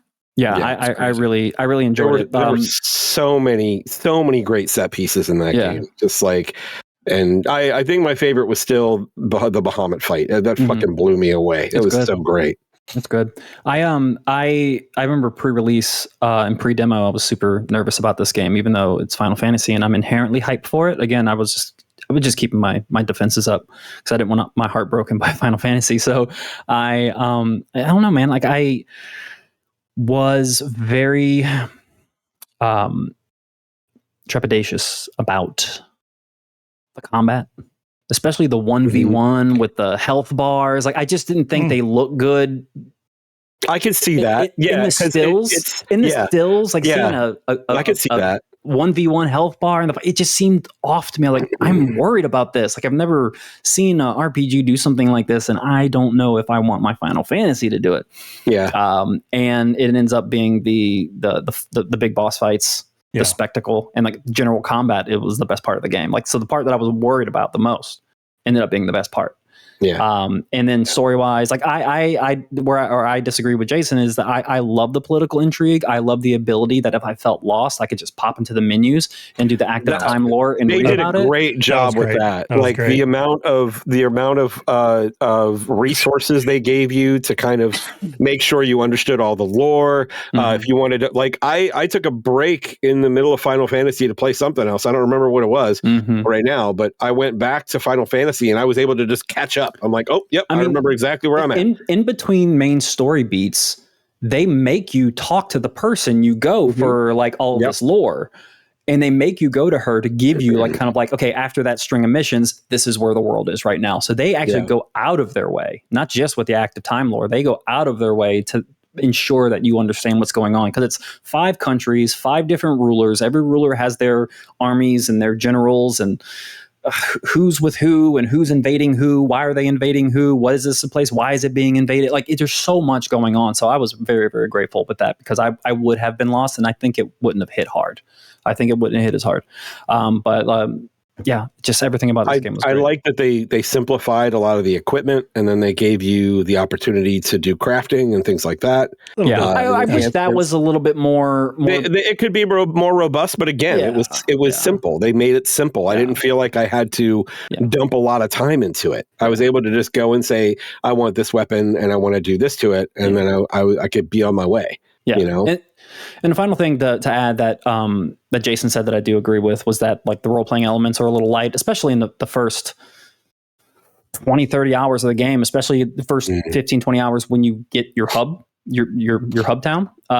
And it is slow. Like the side missions are uninspired, like very uninspiring. It's a very, very slow climb. I agree with you there. But they do pay off in very, very good ways. So at least you have to work your way up to it. Even some of the side quests that you think are throwaway end up being a chain of side quests that have really interesting story beats to them, and have an effect on, you know, the way that it also gives you a lot of information about the NPC that you're doing the quests for. So I really enjoyed the way that they pieced all that stuff together. I just wish they would have done that throughout the entire game, as opposed to like the back. Yeah, I feel like you had to get to the end of the quest line to get all of the interesting information. And it's like it feels like it would have been better if they would have fed you a little bit at a time to keep you interested in those quests. But for me, it's like the only reason I even got that far is because of my completionist aspect of this game. Sure. You know, so if you're not like OCD I don't have that, so. Like me, it's like you're gonna miss out on that, and that kind of sucks, you know. Anyway, it's a great game. I fucking love it. It's good. So all right, Chris. No, you said yours was. That was me too. So we're going back to Glenn. Glenn, number 4. Number 4. For me was Hi-Fi Rush. All right. So I have not beaten it yet, but yeah, for all the reasons everybody has already said, so I don't find it too much. But I do just love like you said, the way that they have integrated everything in, the way that the humor is presented and everything. It's fantastic. And the soundtrack itself that they use is so fucking good. So good. So yeah. And you had a little bit of a pause on this game too, right? Like you started it and then ended up having to come back to it. I started it. I came back to it. It's my current loaded up game to play, and I actually bought it so I could play it on the Steam Deck. Oh, nice. Okay. So yeah, and one of the reasons why is because I was trying to play it portably, and I had my Bluetooth earbuds, and there's just enough delay there, even in a low latency mode, that you can't nail things the way you want to for a rhythm style game. So yeah, putting in wired phones has made all the difference in the world. Nice. 100% moved it up the list. Hopefully finishing it by the next couple days here. But yeah, for sure, that's where it goes. Good shit. Very cool. Travis. All right. I played this game back to back to back, so I guess I liked it. Lies of P. Literally, That's a lot of times to go back to back. I've never played a game 3 times in a row at least back to back like that. Never before. Lies of P is great. It is, there have been a lot of companies, a lot of developers try their hand at the Souls-like genre. And I think there are a lot of success stories out there. A lot of people doing some really interesting stuff. I don't. There's a few things. There's a few.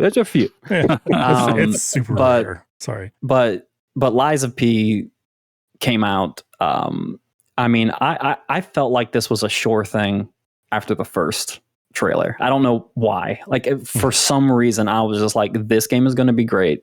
You were nothing hyped for seriously- a while. Seriously, like they're talking about this like dark fucking take on Pinocchio, and you're like, yeah, man, This is it. Yeah, We this got a is- lot of game. They showed us a lot of gameplay. This is the one. No, I see. That's the type of stuff that does Oh, get me. shit. I remember Okay. when American McGee's Alice came out. I Sure. love that take on Alice. Yeah. So I love taking I had to play classical it things. before I got into it, but Yeah.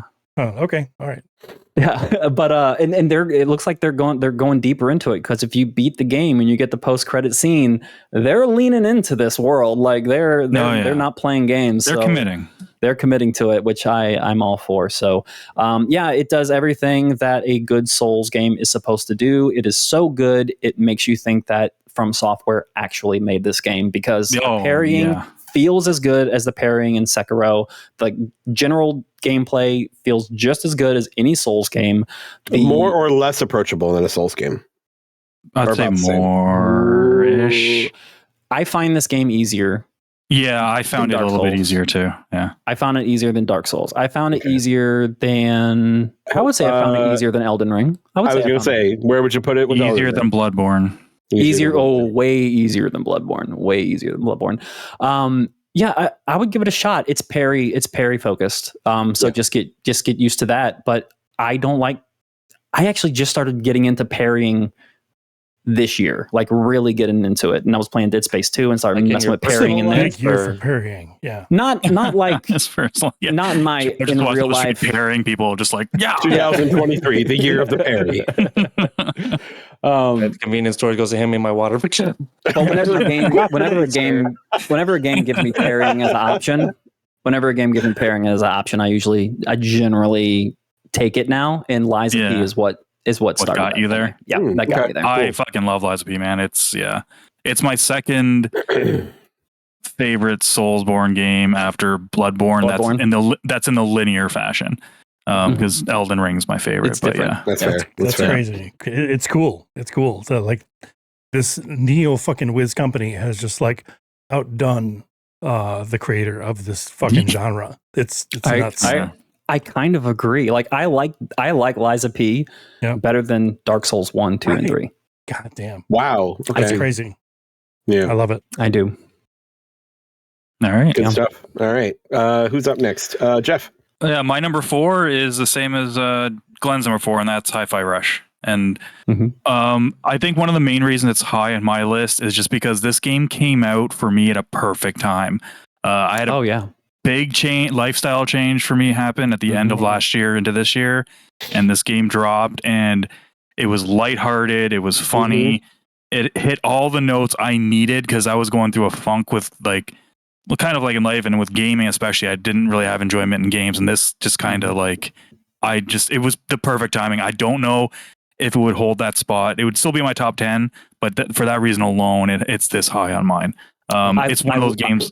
Very good. I love that you rank it that high because of a personal reason. How it connected with you so much. I love that. Yeah. If we were doing like an overall game of the year list with all of us, I would have no problem having it lower. But on my part, it'll always be. I think it might be one of those games where I play every year, honestly, like on like an anniversary.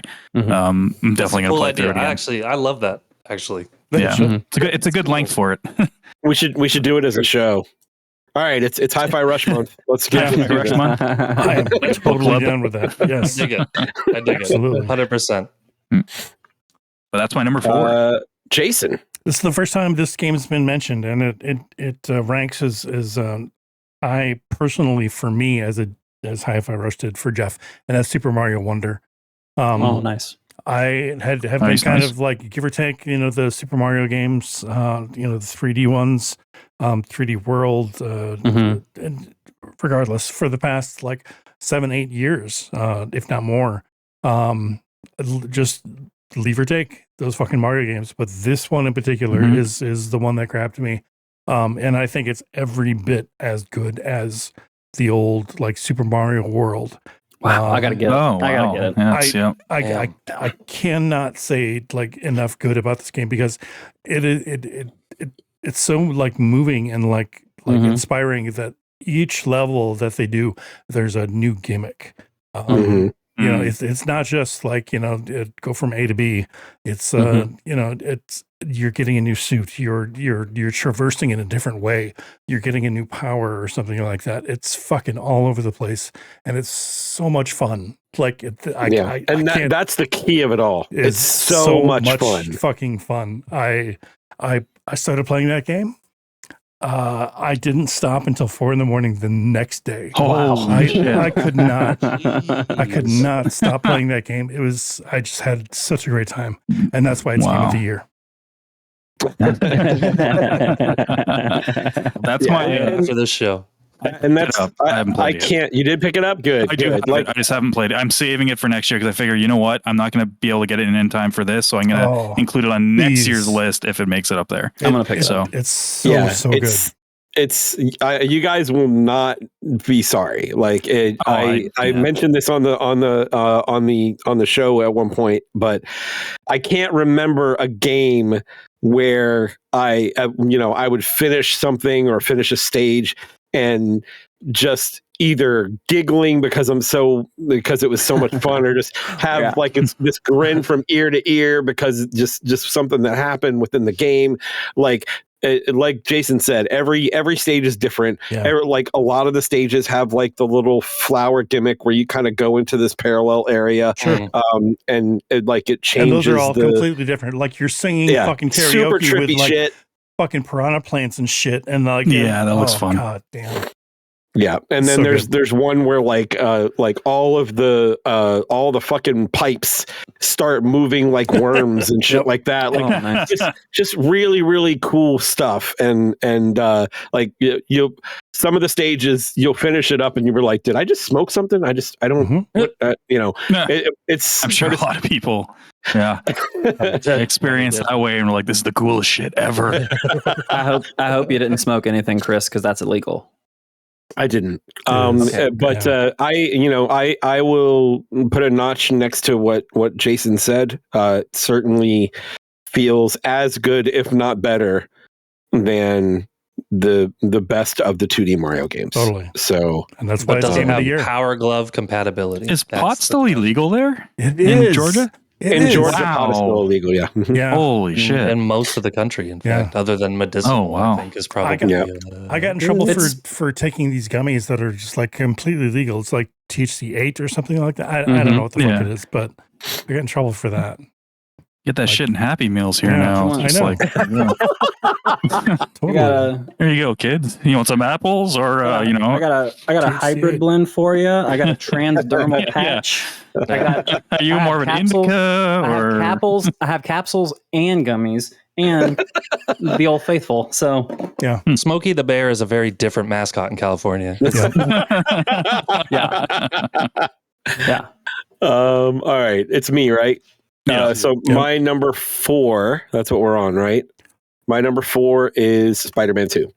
And it's lower than I thought it would be, to be honest with you, because I have always been super high on all the Spider-Man games. And it was also our unanimous game of the year it came out. Yeah. Yes, the year that Spider-Man 1 came out, we all very had rare Spider-Man. that happens. And that was the same year that like the first like God of War Red Dead Redemption 2 was out that year. So that was a big fucking year, and we across the board all of us said Spider-Man. And Spider-Man 2 definitely hits on all the right notes. It is iterative, but I still absolutely fucking love it. I still went from start to finish, did everything, and then went back and got the platinum without stopping. My first platinum. That's so good, so good. But yeah, that's it. That's my number 4. So Glenn, number 3.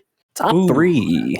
Top 3, getting into it. My top 3, my number 3 actually is for similar reasons as Geoff's number 4. This was the right time for this game, and it is Armored Core 6. Nice. Is my number 3, and it was right after my son was born, and I cracked into it and started playing it. And honestly, the majority of my time, every single one of them smiles.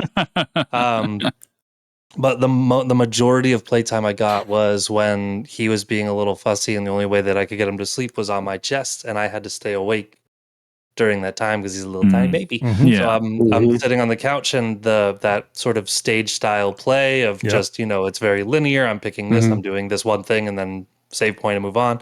The arena bosses, going through those and just like, all right, that didn't work, reiterate the mech and try again. That was perfect for those like between 2 a.m. and 5 a.m. hours that I'm trying to stay awake. So yeah, it was just the perfect time, and I got really into it, and maybe too into some of the builds where I'm just like, no. How do I get a little bit more? Power? How do I snipe this in this way? I want 2 stun guns, but I don't want to use that body. That body's and then of course there's fashion core. You can't just you gotta Fashion Souls. From Software is not going to make a game where you can't make yourself look pretty. Like, come on, it's gonna happen. It's more important almost than being effective. If you've got a beautiful mech that is just absolutely terrible, acceptable. That's fine. No problem at all. Yeah. So I'm gonna step in real quick and do a little legal PR on behalf of Interactive Distractions, LLC. What you got?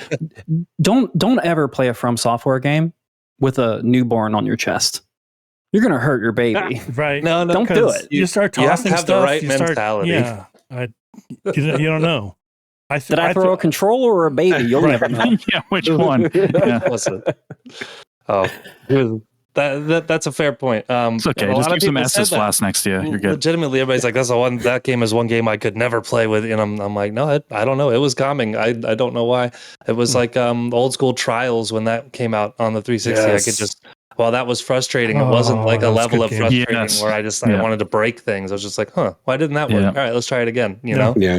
Oh, I miss Trials. I just recently got into Armored Core. I'm only a few stages in, but I what I will say about it is I've been really, really happy with how solid it feels when you're playing it. Like the gameplay is just it feels like From Software. Standing. Yeah, it's quality.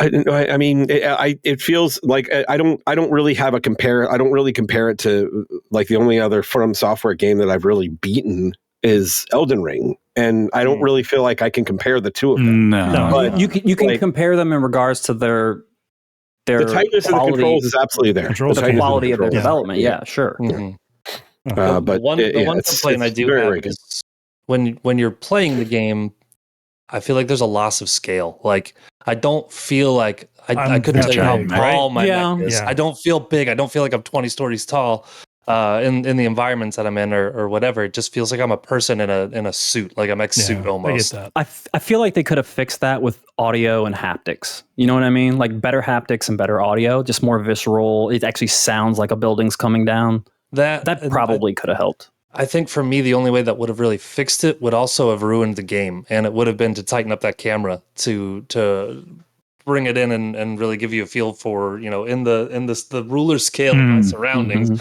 You can see that this building has 30 windows in it next to me, so that shows that it's this a tighter camera would be interesting. Everything that's going on around you, it would be interesting. You lose that field of view, and it makes combat impossible. I think that's a valid criticism for a mech game. You do want to feel gargantuan, right? So that makes sense.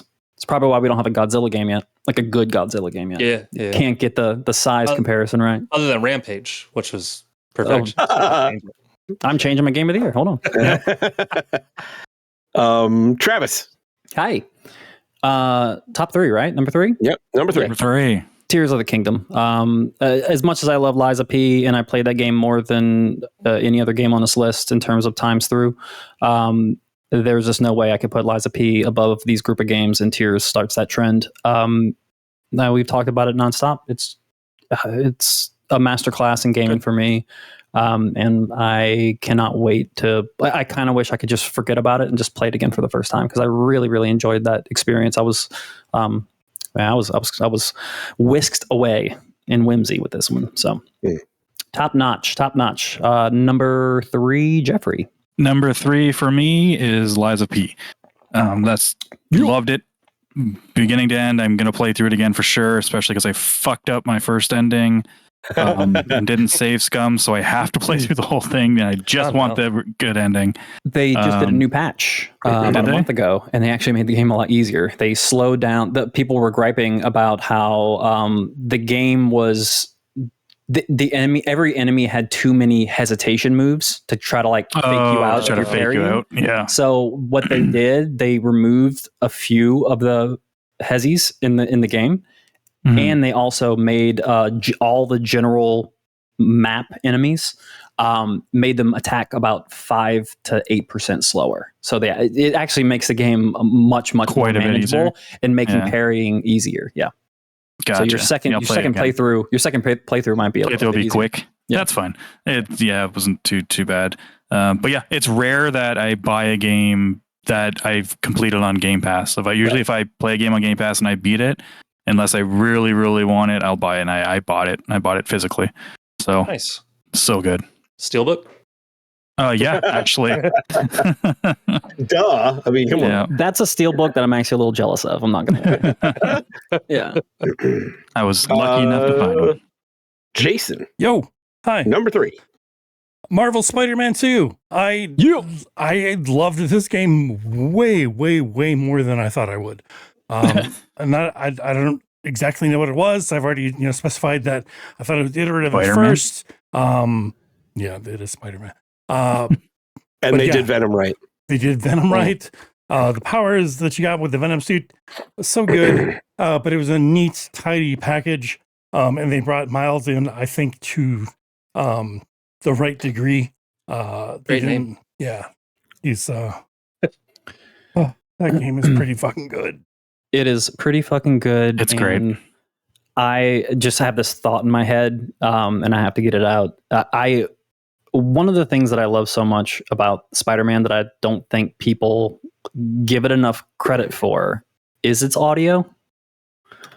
Because obviously there's cool stuff, like if they're on the ground, they're just fighting, or if they're swinging or fighting, they're like talking out of breath, and if they're walking, like all that's there, and that's cool. That eye for detail is great, but that was in the first game. We're familiar with that. But like, there's something about also in the first game.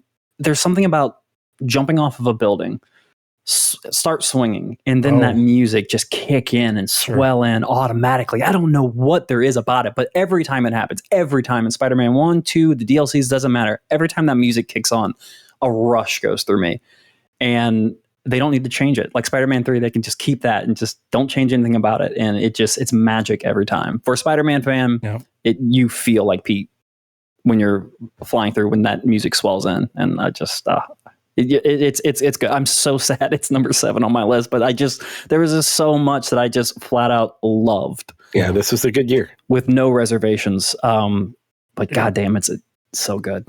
It's so weird that it's like so by the numbers, but at the same time, it's like those numbers are so fucking high. They're just so good. They're so good. They're tight. Like, a They're lot of those set piece numbers. moments when you're fucking, swinging out of the bridges and shit, fucking attaching to jet skis and shit. God damn. God damn. Yeah, that game. Honestly, great. I think one of the things that got me the most was when you do. I'm trying to remember whose mission it was, but. And I'm almost certain I've mentioned this on the show, but one of the big things that they introduced in Ratchet and Clank was the portaling, where you could just go from area to area with like it was the Black Cat mission. Black Cat mission, yeah. And she's using that wand and just like portaling you all over the place, and I'm like, this is so cool, like that they integrated all of that, and they just do. They're so good at taking like components of other games that can be fit in other places and making them fit in the game. And Insomniac is great. I love them. They're great. That was a hell of a ride. Thank you, Spider-Man. Yeah. And that's why it's my game of the year. I see what you're doing here. Yep. It's probably the last time you're going to hear this game, but my number 3 is Star Wars. That's probably a bit of a bias for me because of how much I love Star Wars and how much I love. I get it. I am a big dork. Big old dork. I am wearing a Star Wars shirt, and yes, actually, I'm currently wearing Star Wars pajamas as well. Yep. So long and prosper you, Chris. Fuck you, Geoff. As long as the undies don't have a strategically placed lightsaber, then that's but no, I mean, Jedi Survivor did a great job of building on everything that I loved about Fallen Order. And at the time, I thought Fallen Order was the best of the Star Wars single-player Star Wars games. And Jedi Survivor took everything that they did with Fallen Order and did it better. And they added a great story. And they did a few things that did not get retconned that were very painful along in the story beat. But because you get attached, I got attached to some of those characters too. Yeah. It's very easy to do that. And but yeah, it was a great ride. I haven't gotten the platinum on that one, so I want to go back and finish up everything. But I just remember that there was so much other stuff going on. And yeah, great ride. Ride. So good. I just want to say I'm super biased about Spider-Man, and I ranked it at 7. So I mean, if we're talking about objectivity, who's the real fan here? Who's the real fan? Who ranked their shit at 7? All right, the true fan. Jedi Survivor actually has my second favorite gaming moment of this year in terms of set piece. Oh, really? Yeah. I'm going to ask you what that is later. Yeah, once we're done at it, it's not a huge spoiler, but it's a really what cool is it? part What's it's the part when you get the power, right before you get the power to go through the green doors, and you're following what's her name through the air, and you're going through all and shit too. Yeah, it was fun. Yeah, that was super cool. Yeah. It was amazing. And there was that whole awesome. they won't they make out right then and there. Yeah, I remember that. I love it. All right, Glenn, number 2. I've been flip-flopping these the entire show. You can't. Just go for it. Number 2 for me is gonna be Sea of Stars. No. Okay. I thought that was gonna be your 1. Yeah. I really did too until this moment. and I think I'm going to put it in perspective. I think there's potentially some recency bias with it. And then when I'm really reliving it in these conversations that we're having, I think that's one of the big things a little bit. You, yeah. And man, I absolutely, you guys know I love this game. I about bribed you guys to start playing. You were the biggest champion. Somebody else to talk to about it. I was having so. We were going to do a fake spoiler podcast just so you could talk about it. Just to give me a venue to talk. About it. Yeah. And it's and then I got Game Pass, and then it was all downhill from there. Yeah, that spread, man. And I got other people. It was like it was fucking Sea of Stars virus. Yeah, it was fantastic. So yeah, good that's stuff. Number 2. Always, it's always going to hold a special place on my heart. I'm glad I hooked you guys on it too. Yeah, good stuff. Travis, Hi. Number 2, Final Fantasy 16. Good shit. Yeah. Nope.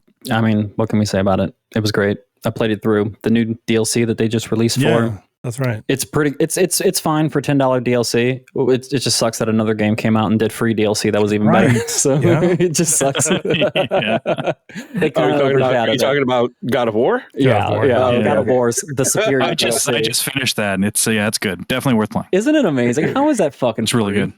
I don't know, man. I'd have paid $15 for that happily. I probably would have paid 20. Don't tell them. I know. I probably should. Are we auctioning? Is this an auction? What are we doing? Are you bidding? More than $25. 25. I know. Right before the generation swapped over, I know on a podcast once I said, you know what? If games are $70, I'd be okay. God damn it! I shouldn't have. Yeah. It's all your fault. fucking fault, Travis. Everybody can blame Travis. It's all his fault. The problem is who's listening, and it's it's Blizzard that's listening. That's what you're gonna That's the unfortunate. They're gonna charge you $50 for the DLC. Yeah. Ubisoft Like- and EA, they're the ones that are listening. Yeah. Yeah. Number 2.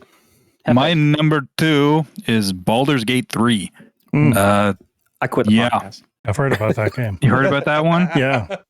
That was another one I wasn't sure if I was going to get to before the end of this year. I'm vexed. Oh boy.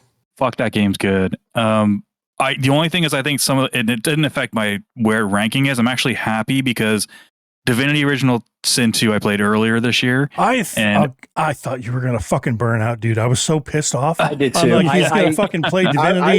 He's gonna get his fix, and then he's not gonna play fucking Baldur's He's not Gate. gonna play Baldur's Gate. Yeah, What? I thought that then too. when he shut down our multiplayer game, Yeah, I thought it was over. you guys are gonna have to play without us. No, we can't, Jeff. You have the fucking save game. I guess we're done now, Jeff. Thanks.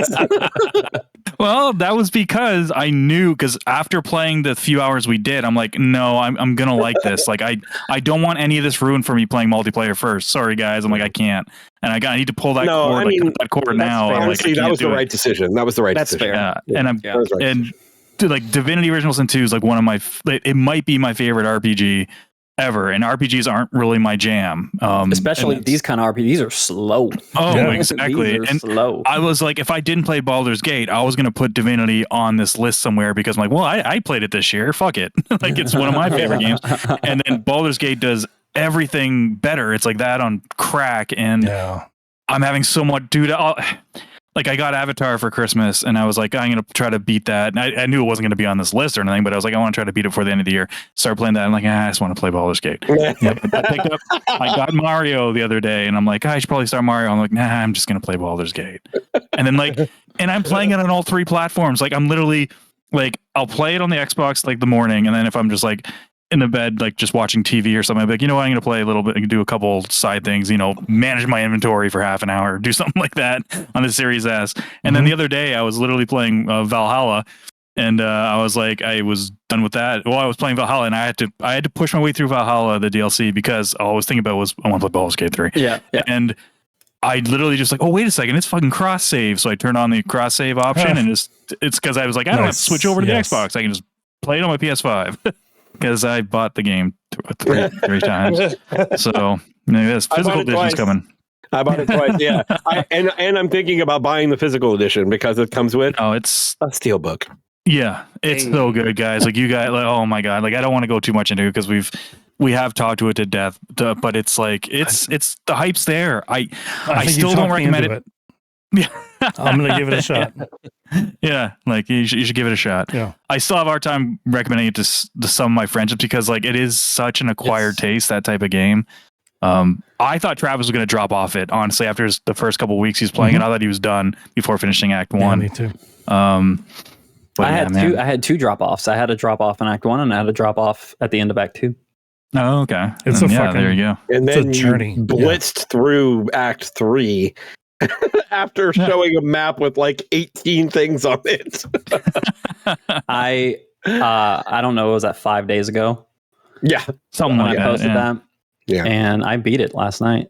Yeah, 3. I don't want to beat it. It's great. 3 in the morning, and it was great. Yeah, it's good. Oh, it's so good. Anyway, that's my number 2. Jason. Street Fighter 6 was the truth this year. True. Street Fighter 5 was a big letdown. Very sorry about that. I don't know why I'm apologizing for Street Fighter 5, but I feel like I should because it's so ingrained into my life. As an ambassador for the street fighting community. Right.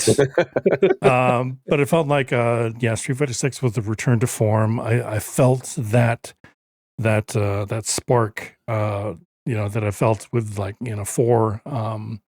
And I just started getting into fucking videos and, like Geoff said, looking up shit and getting fucking just deeper into Street Fighter 6 than just the surface. That game's really good. I can't fucking wait to get a main in that game, and then I will seriously get into it.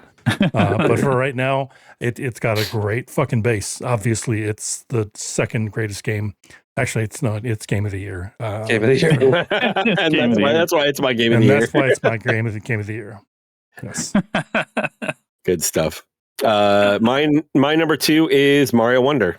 And that's just to back up what we were saying, like it's been a long time.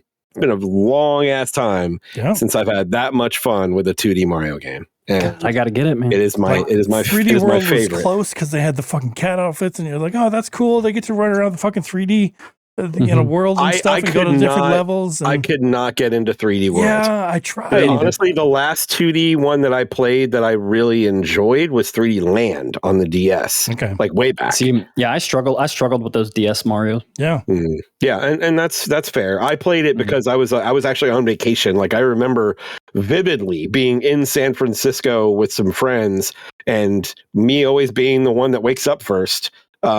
Sitting there on my DS playing Mario, that's what I was doing. And then the 3D games are a completely different story. Like we can talk about those in a very different light. But when it comes to like traditional 2D Mario, running right, Wonder is the epitome of what they've been doing, and it's just fucking great. Oh, it's so good. God damn, that makes me happy. I'll start that January 1st. Number 1, Glenn. We're there. All right. Hard fought. My number 1 is Tears of the Kingdom. Yes. Sure. Wait, there it is. Oh God. Wait, what? We've talked about it ad nauseum now, but yeah, it just there was too many great epic moments in there. The story that the story that was actually written versus Link's story was so good. It was very emotional moments. There were just you wanted to beat it. Like Travis was saying, for once you make the most important vehicle in the game, you can map out everything. I went and did the depths just like that. Same sort of thing. Just went and mapped out. That's the only way to do it. Yeah, again, send me that video. Started doing the armor sets with like the mazes that are like the 3-level mazes that you have to complete so that you can get each piece. Those sorts of things. I really got hooked on it hard, and for sure, game of the year. Nice. And that's why.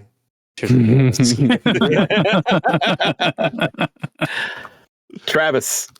Boys, I'm just gonna say it. I think the rest of them are all the same game. Yep. No, because Geoff has something different. Oh, yeah, mine's different. He does. Oh, you asshole. Okay. Number 1, Baldur's Gate 3. So the last few days I've been staying up all night, all day. I warned Melissa, I say, hey, look, I got to finish this game. And I have a feeling I have a lot to do. I really dug in, and I think I put 30 plus hours into Act 3 alone just to knock out everything. I did every single quest I could possibly do except for like the fine dribble the clown's fucking head or something. Like that's the only thing I didn't do. That was kind of throwaway. Yeah, I was like, I don't really care about that. You get the genie one in that fucking... Oh, shit. Oh, yeah. Yeah, go back to the fucking... Carnival. You get the genie quest, and you get some. I know the genie in the carnival. Yeah. So I blitzed through the game. I got the perfect ending. Before we got on air, I was like, Chris, I have not been able to talk to anybody about Baldur's Gate since beating it. I have got to talk about it. So like sometime this week, we've got to like just get on for like 15 minutes and talk. Yeah, we'll do it. We'll do it. If you guys want to like put together like we can record it and we'll do it like a spoiler cast. Yeah, we'll put it up there. But yeah, it's great, man. That it's so hard to talk about a game that is generational generation shifting. Like this is a genre that we've seen multiple times. Pillars of Eternity, Divinity. We've seen this before. Baldur's Gate 1 and 2 even. Baldur's Gate 1 and 2, but I mean those are like PC days, but like mainly like on consoles. Like we have them, but we haven't seen it. We've seen it done very well, but we haven't seen it like a masterclass. And it was very daunting to get into. It was very, very daunting. And there were a couple of times where I felt so overwhelmed that I gave it a break for a month, twice. Yeah, I don't blame you. Not a bit. It was a lot. I was like, it's a lot. I want to play easier games because this is stressful. But when you put the time in and you learn those systems and you know what you're doing and you finally get it and understand the processes, it is unbelievable how well made that game is. It is not perfect. No. Act 2 and Act 3 have issues that I could go on for minutes about, but it is still better than most of the games that we get in terms of like an open world RPG setting. Jason's big gripe was that there's not a lot of role playing. If role playing is what you want to do, this is the game to do it. And there's no game that comes close at all. I had a situation and your character can go lots of different ways, and there's tons of different dialogue options for every situation. This game did made me do something that I'd never done before, and I'll tell the story real quick. I fought. There are two main bosses that you have to fight before you get to like the final climax of the thing. So I fought one of the bosses, and I fought the two. I fought the female second, and then something happened where right before we beat her, I got downed. My main character, my bard, got downed, and then had to be resurrected. But I think it was Shadowheart that did the killing blow to the boss. Well, later on in the game, you'll obviously get resurrected, move on to the later parts of the game, and then I get to a major decision where my character has to decide who's really going to take the mantle to kind of like go against the big bad. And I took the time and say, okay, that moment when that boss downed me, I'm going to role play. Like I was hit harder than like the game would technically allow. And I role played my character to be in a lot more trouble than he technically was in the game. And I allowed that role playing to affect my final decision of how basically the world was saved. And I loved my ending. I loved it. And I could see how it could have gone in like 15 different directions, but I love how mine ended. It's just like to see the game craft that. The closest we've ever been is Mass Effect as a series, like kind of piece together these decisions. But it's almost like the three games are like the three acts instead of three individual games.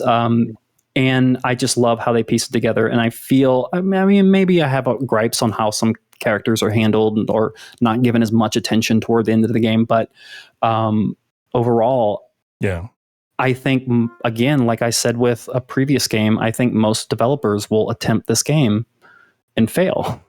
Like, I really do. And Larian made probably one of the best games I've ever played in my entire life. It's that good. By the way, it does work on Steam Deck, Glenn. I'm just letting you know. I've heard, but also that Act 3 chugs. Yeah, Act 3 does chug. and as soon as I can stop and low quality is pretty fucking ugly. You won't get to Act 3 for a while. I'm 60 hours terrified about starting that game. Yeah. Maybe it is very daunting. It is very daunting. My wife was in the early access, and the early access was essentially all of Act 1. Yep. And she played it through. Every time they would release a new class, she'd play it again. Oh God! Through Act 1. So and now she's played. Wow. Yeah, and she's played through this. She's on her third playthrough of the game itself. So she's been into Act 3, Act 1 a lot. So wow. She knows that pretty much by like the back of her hand. But yeah, drinking coffee with one hand, got the controller with the other. Yeah.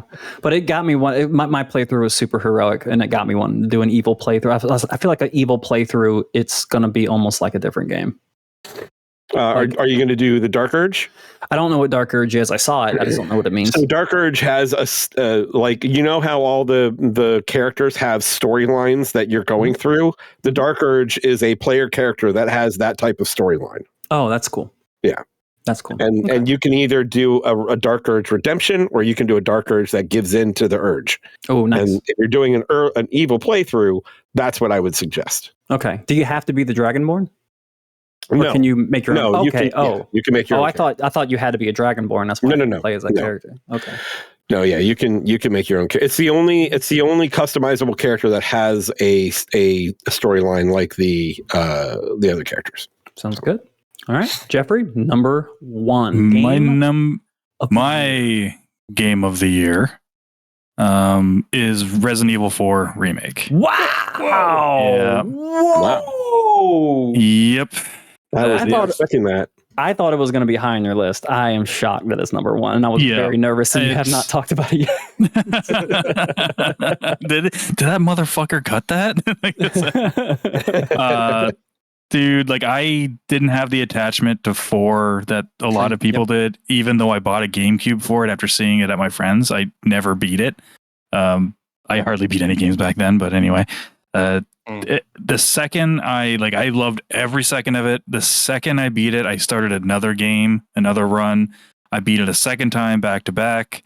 Then I was going to do a third one, and then I was like, let's take a break for now. Let's get to something else for a bit.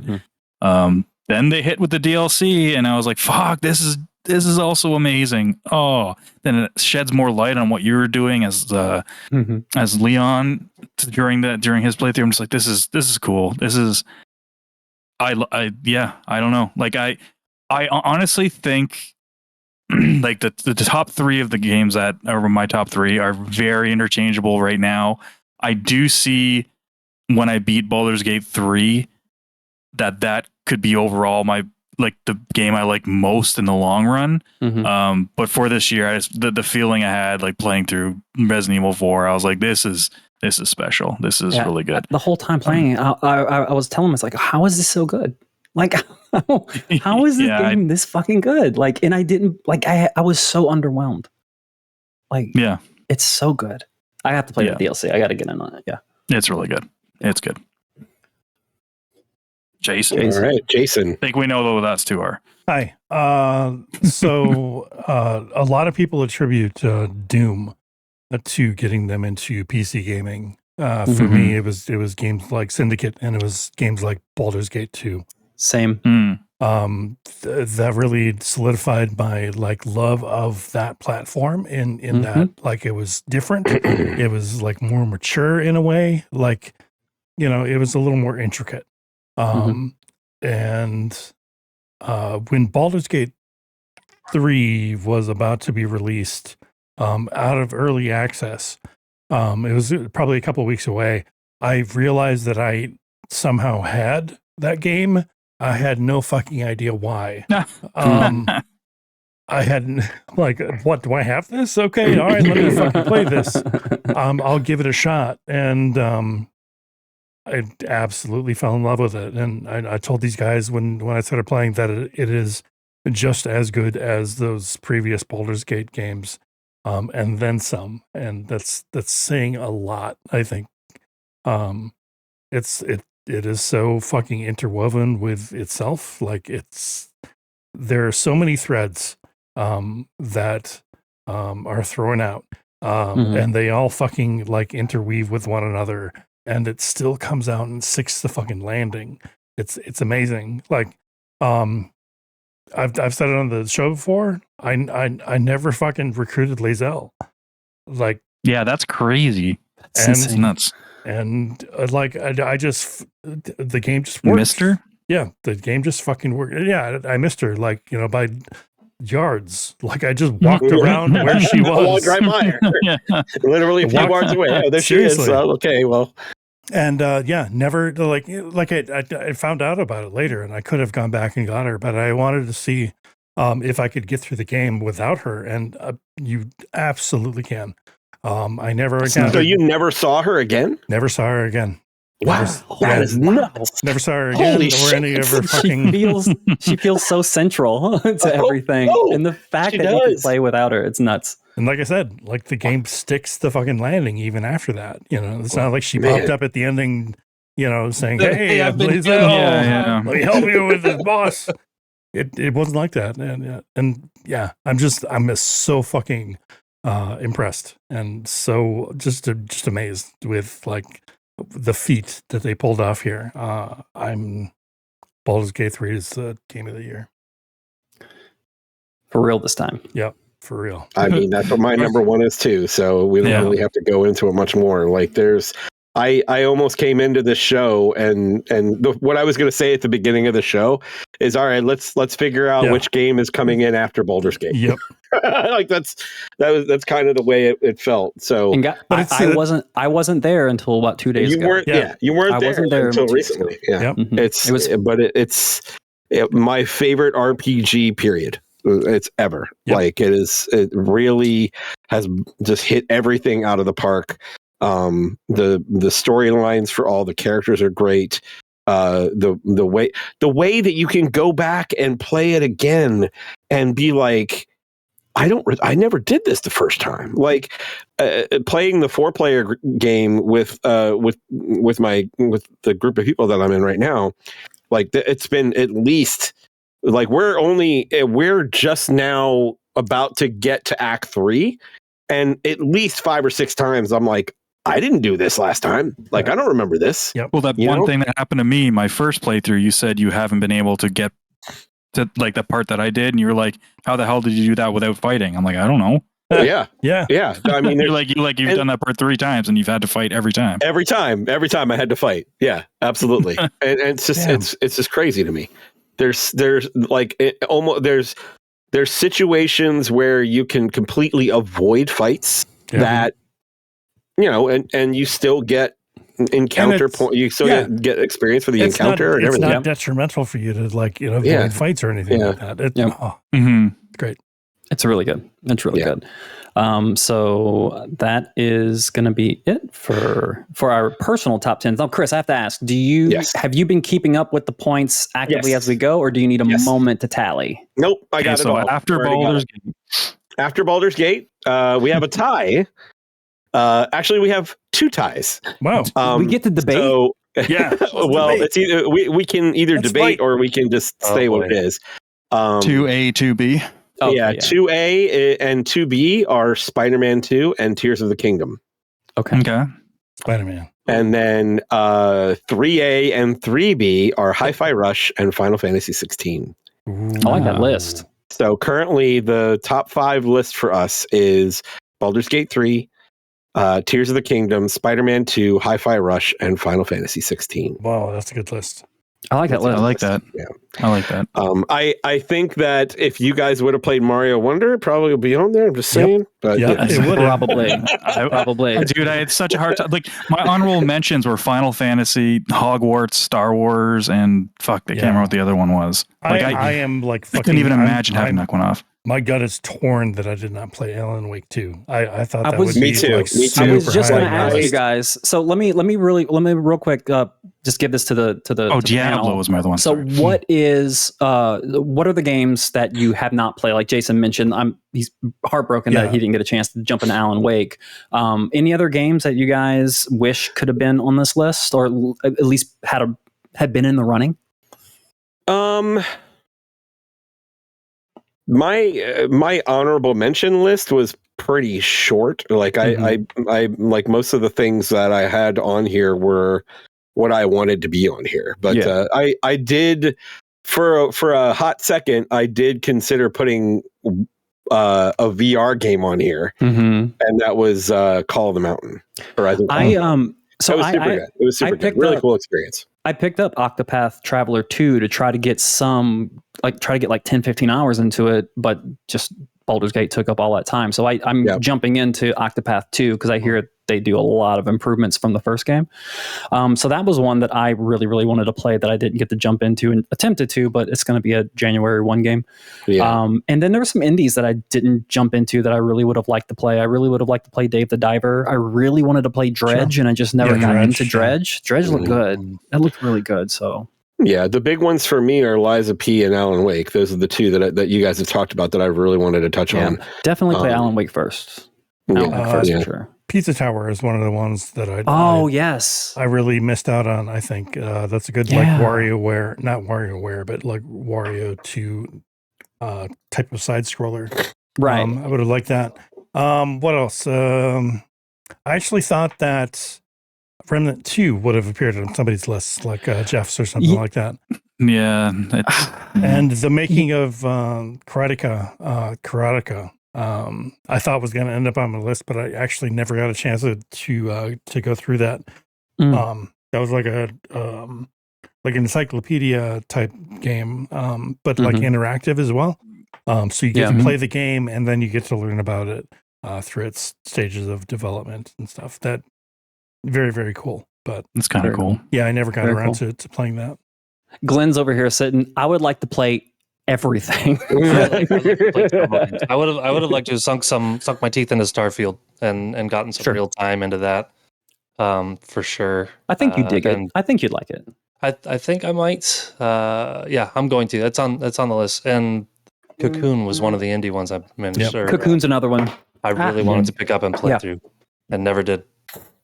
Yeah, Wonder's the only one that I wished I got in time for this, but it wasn't going to happen. And if it did, I would have got into my Baldur's Gate 3 time. So I couldn't do it. Maybe it'll make my next year's list, but I'll definitely play it in the early new year for sure. Please do. It's just joyous. Even if it doesn't make your list, I just want you to be happy. And that game will make you happy. I wouldn't. I can't wait. You guys were singing its praise for a while, so yeah. We should do a mid-year backlog show, guys, and just talk about those kinds of games. What the ones we missed in 2023, the ones that got away. The GOTB, Game of the Backlog. The backlog. Game of the Backlog.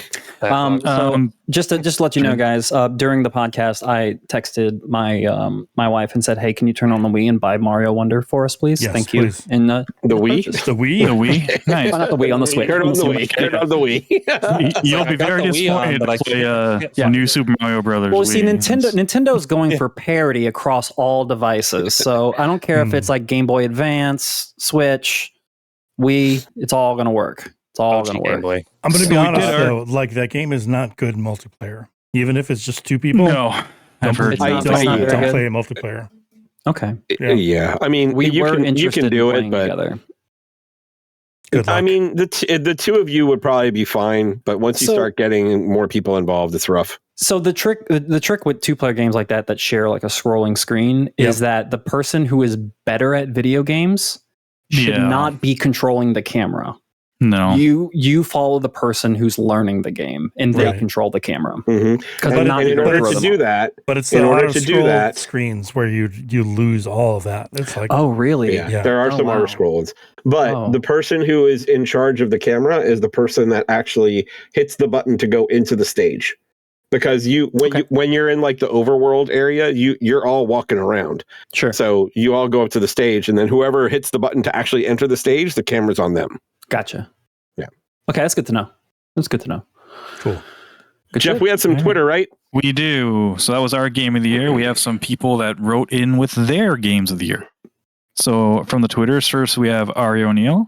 Ari! She has her top 3. Let's go for 3 is Baldur's Gate 3. Yep. 2 is Alan Wake 2. Yep. And number 1 is Tears of the Kingdom. Okay. Thank you for that. Evil Pirate John. Sorry. So John? His number 3 is Metroid Prime Remastered. Whoa. Okay. I did pick that up. I didn't put enough time into it. I played it. Jeff. Yeah, it's good. Yeah, it's really good. It's good. I think it falls off a bit towards the end, but it was good. 2 Resident Evil 4 remake, and his number 1 was Diablo 4. Okay. Wow. Thanks, John. Just Dan from the Twitters. Just Dan. Real quick before we go over to Just Dan, kind of the last one, the Diablo game of the year, that was Evil Pirate John. You said that was Evil Pirate John. Evil Pirate John. Can you send a message in the he's in the Discord, right? Yeah, he is. I believe so. Yeah, pop in the Discord when you get a moment and let me know if you have any like of those Uber uniques. If any of those have dropped for you, the rings or the helmet or anything like that, just let me know. That's it. Is there like a rarity above legendary? I'm just curious if they're dropping, because I would be interested in going back if I can get an Uber unique. So gotcha. Unique. Okay. Just Dan, his number 3 is Dredge. His cool. number 2 is the Dead Space remake, which also I thought would have been in my thing. I played it and really enjoyed it. It was a great remake. Yeah, very good. Honestly, if it wasn't for Resident Evil 4, it would have been more impressive. And his number 1 was Starfields. Oh, wow. Okay. Minus the S, obviously. Thank you, Dan. There's Tarfield? only one Starfield, not multiple Starfields. Yes, Starfield. Tarfield was a great game. Nice. Highly underrated.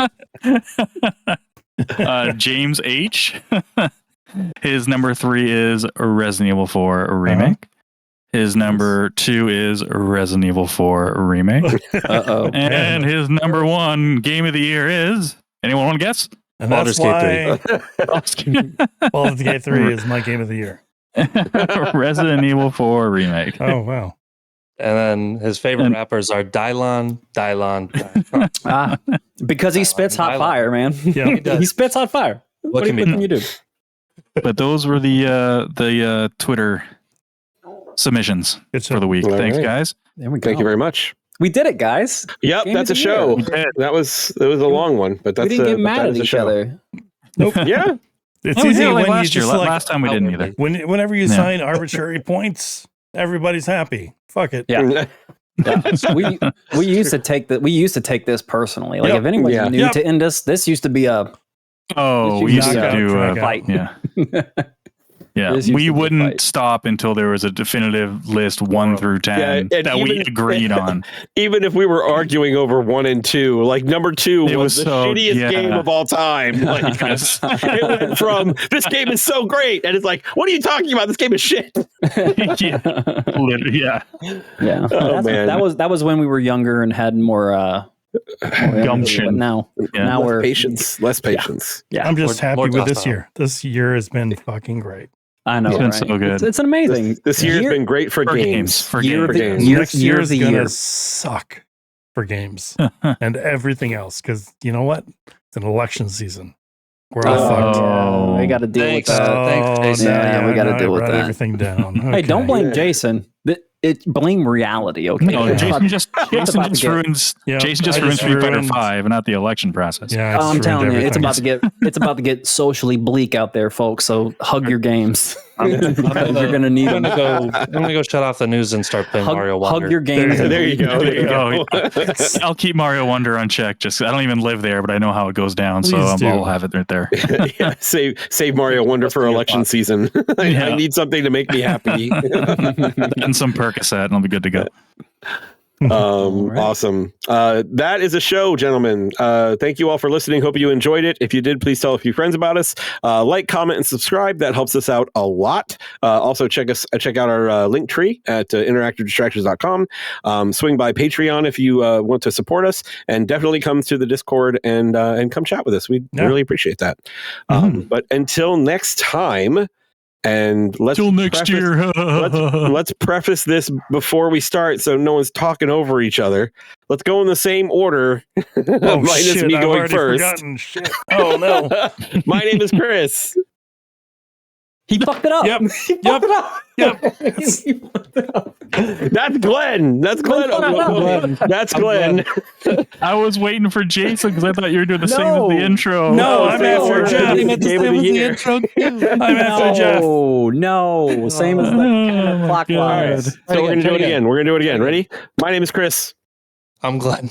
Oh, I'm Travis. And I'm Geoff. I'm Jason. Play your games, and we'll talk to you next week. I thought about doing it Podcast wrong of the year. again on purpose.